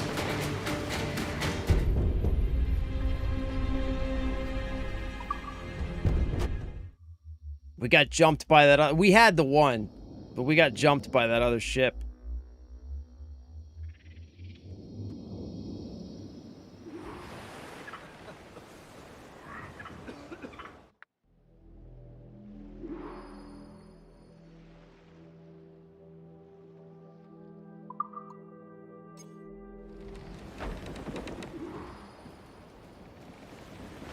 Wait, where are we going? We're going this way. Give me more sail. The wind is picking up nasty.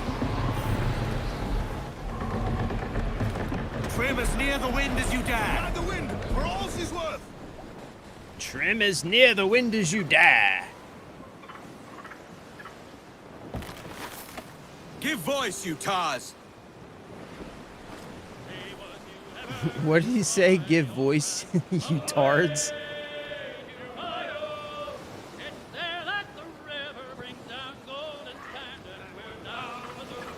Yeah, Switch 2, not only does it have some good games, man, but it's also... Spanish, sir!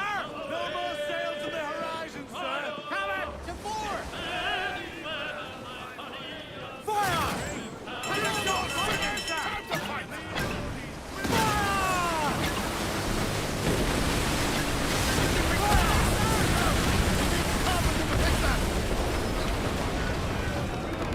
Reel them in, me trumps! Take the fight to them!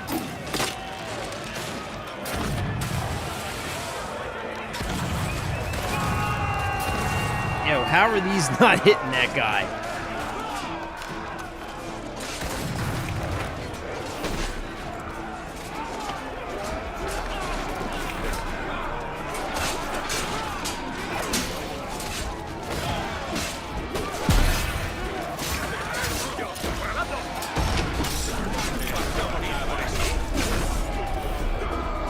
Plus right trigger plus Y quick fire to break.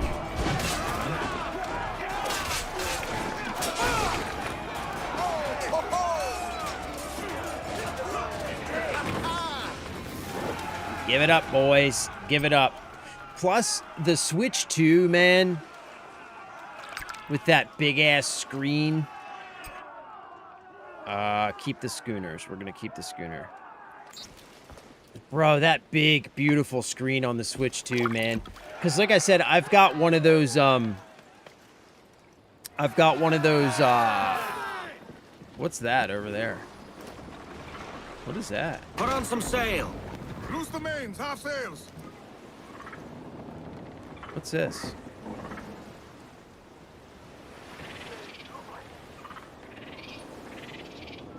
There's some good meat for spearing here, Captain. Oh, I don't have a harpoon yet. That's what that is. It's the harpoon thing. I got Let's have a song then. Right, I've got the Xbox Ally, man, and like looking at the screen on my Xbox Ally after the screen on my wife's Switch 2, it's crazy, dude. It's crazy how nice that screen on the Switch 2 is. It makes the screen on my Ally look like total dog shit. Speed, lads. All right, come on, gents. Let's get where we're going. Ease her off.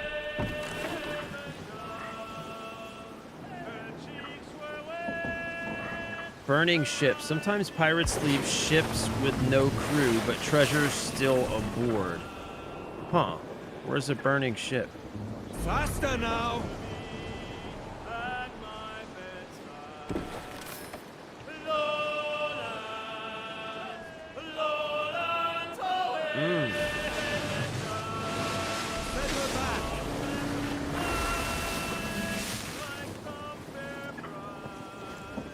Let's go get this burning ship.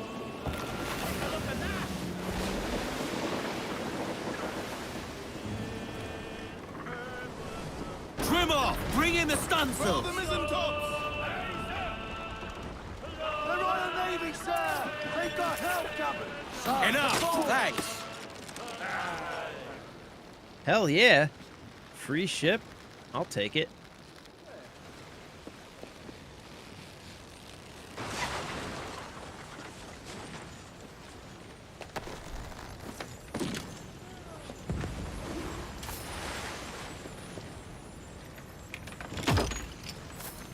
Fuck yeah, dude.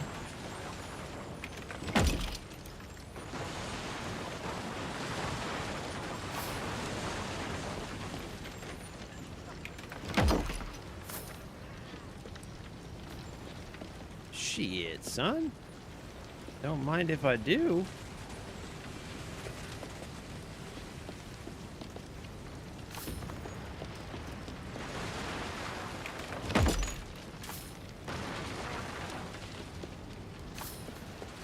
Man, whoever plundered this did not do a very good job.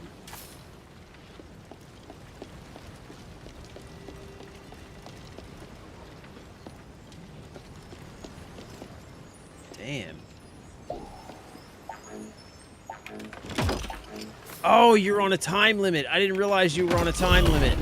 Oh, I didn't realize I was on a time limit. What the fuck?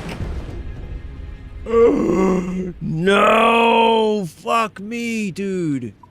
I did not realize I was on a time limit.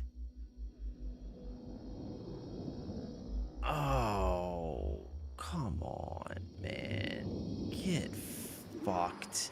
Really? Really?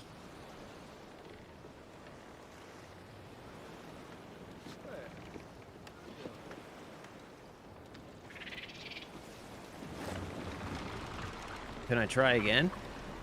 Set for debarking. Aye, aye, sir.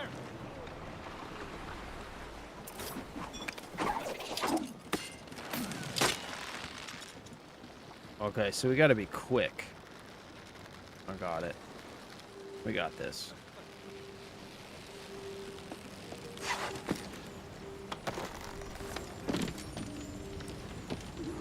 Bro, go.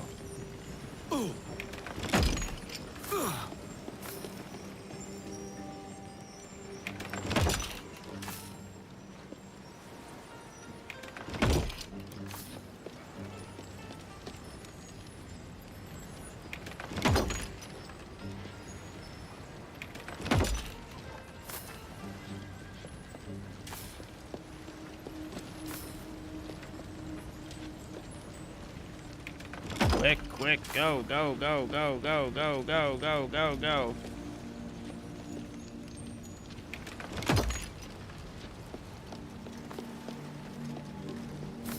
Did I get all the chests? Did I get them all?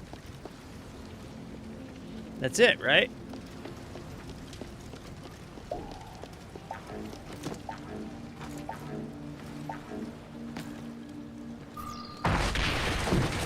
Yeah!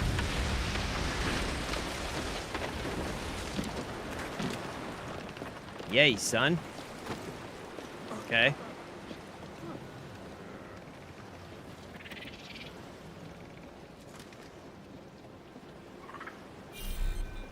Give me more sail. Let's catch some wind, lads. Stunsails. Use all the wind you can.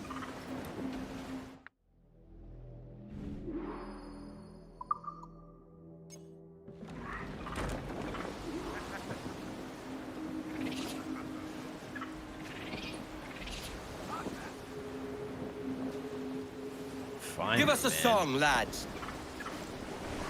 I feel like we've been heading towards this objective forever.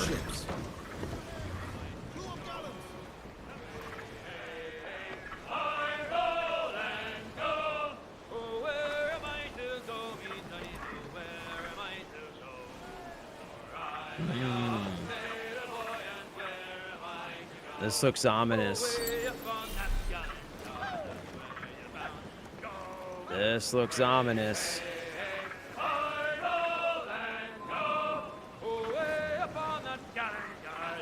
Drag the cat. We best have quiet a while.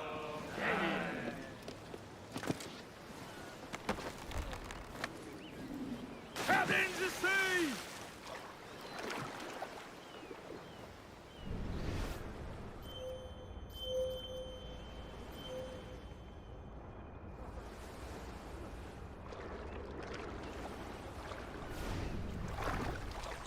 These guys didn't see this big-ass ship just float up to their island.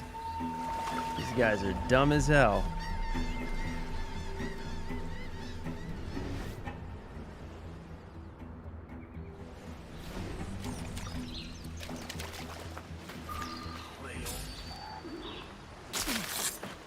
Sorry, fella.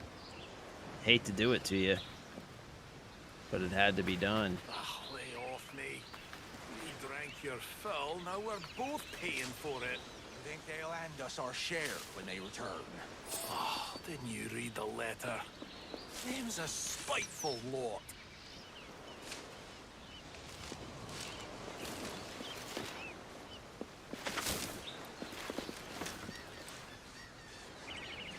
I've known Dildrat smart.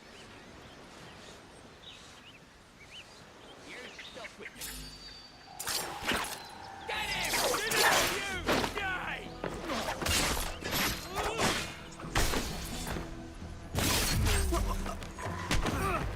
Got my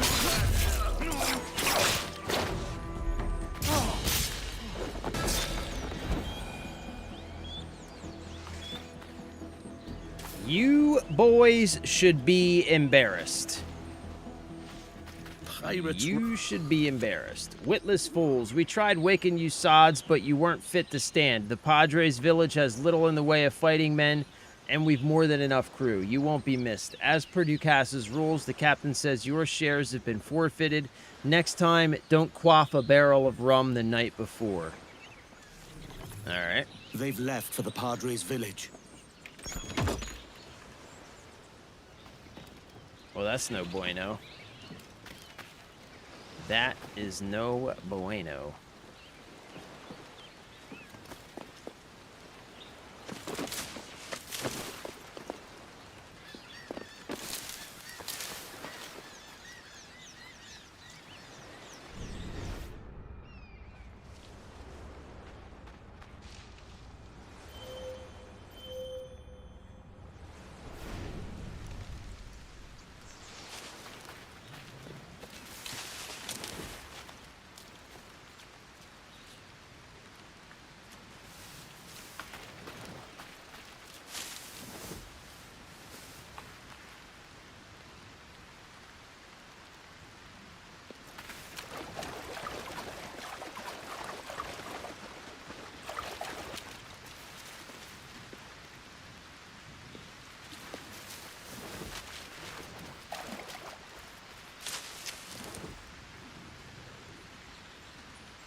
Where's that?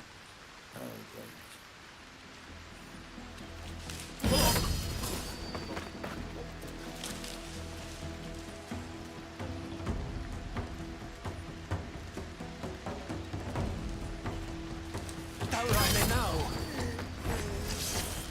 You can't outrun fate!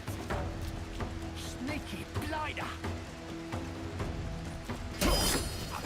Gotcha.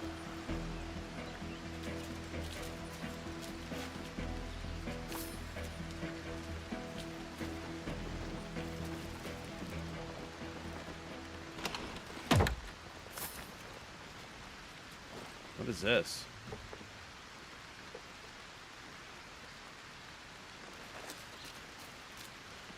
What's this for?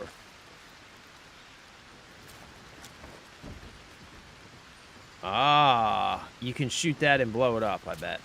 That's what that's for. What's up, Terminator? Hey, thanks, bro. Thank you for that, brother. I appreciate that, man. I appreciate that. I'm certainly working on it.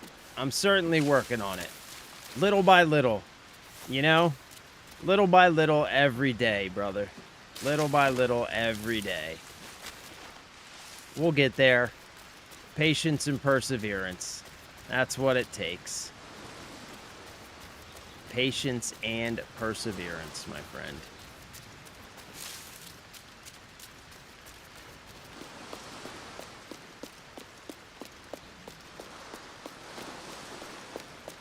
Ooh. Hey there, big fella. Come here. Whoa. Come here, I got something to ask you. What was that? You should go investigate. What was that?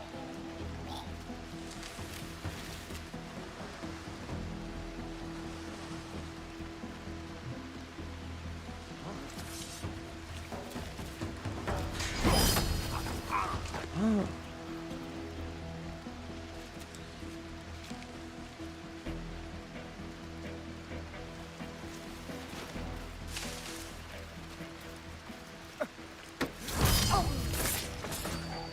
Any last words?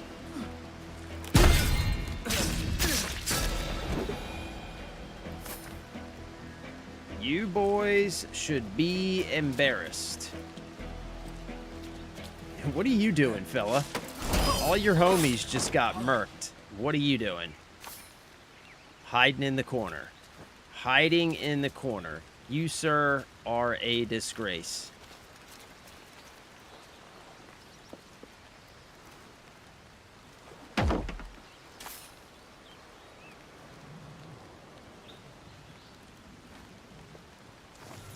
To the captain. Joffrey was unable to retrieve the reals and treasures from the wreck. He drowned before he could reach the chest. His body was lost to the tides, but I am arranging for his belongings to be sent back to his family in St. Albans. We will need to send another man. My humble recommendation is to dispatch one who can actually swim. You think? You think?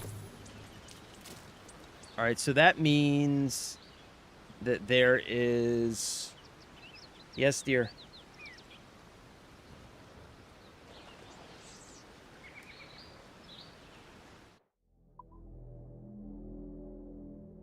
Okay. When? Okay. Let me just... Yep. All right. Where? Wait, where?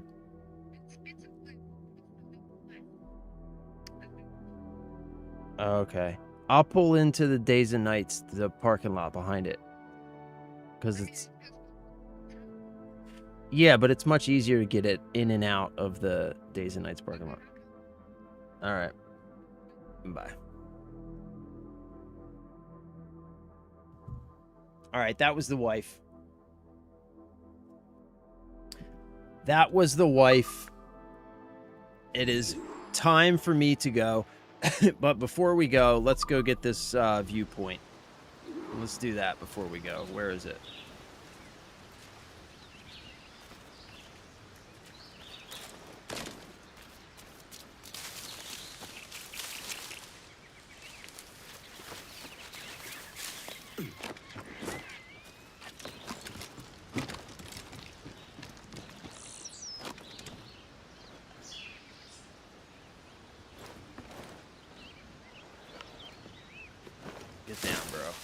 right, where's this viewpoint?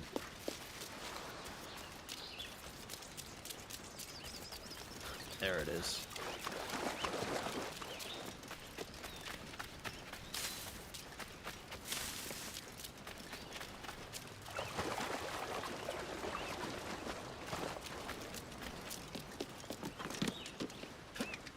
Get up on the thing, bro. Thank you.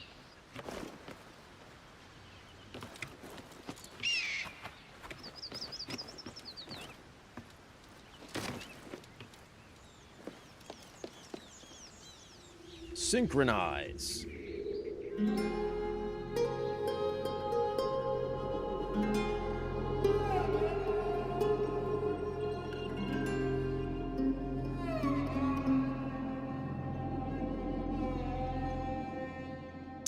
Yeah, this is a pretty good game, man. This is a pretty good game.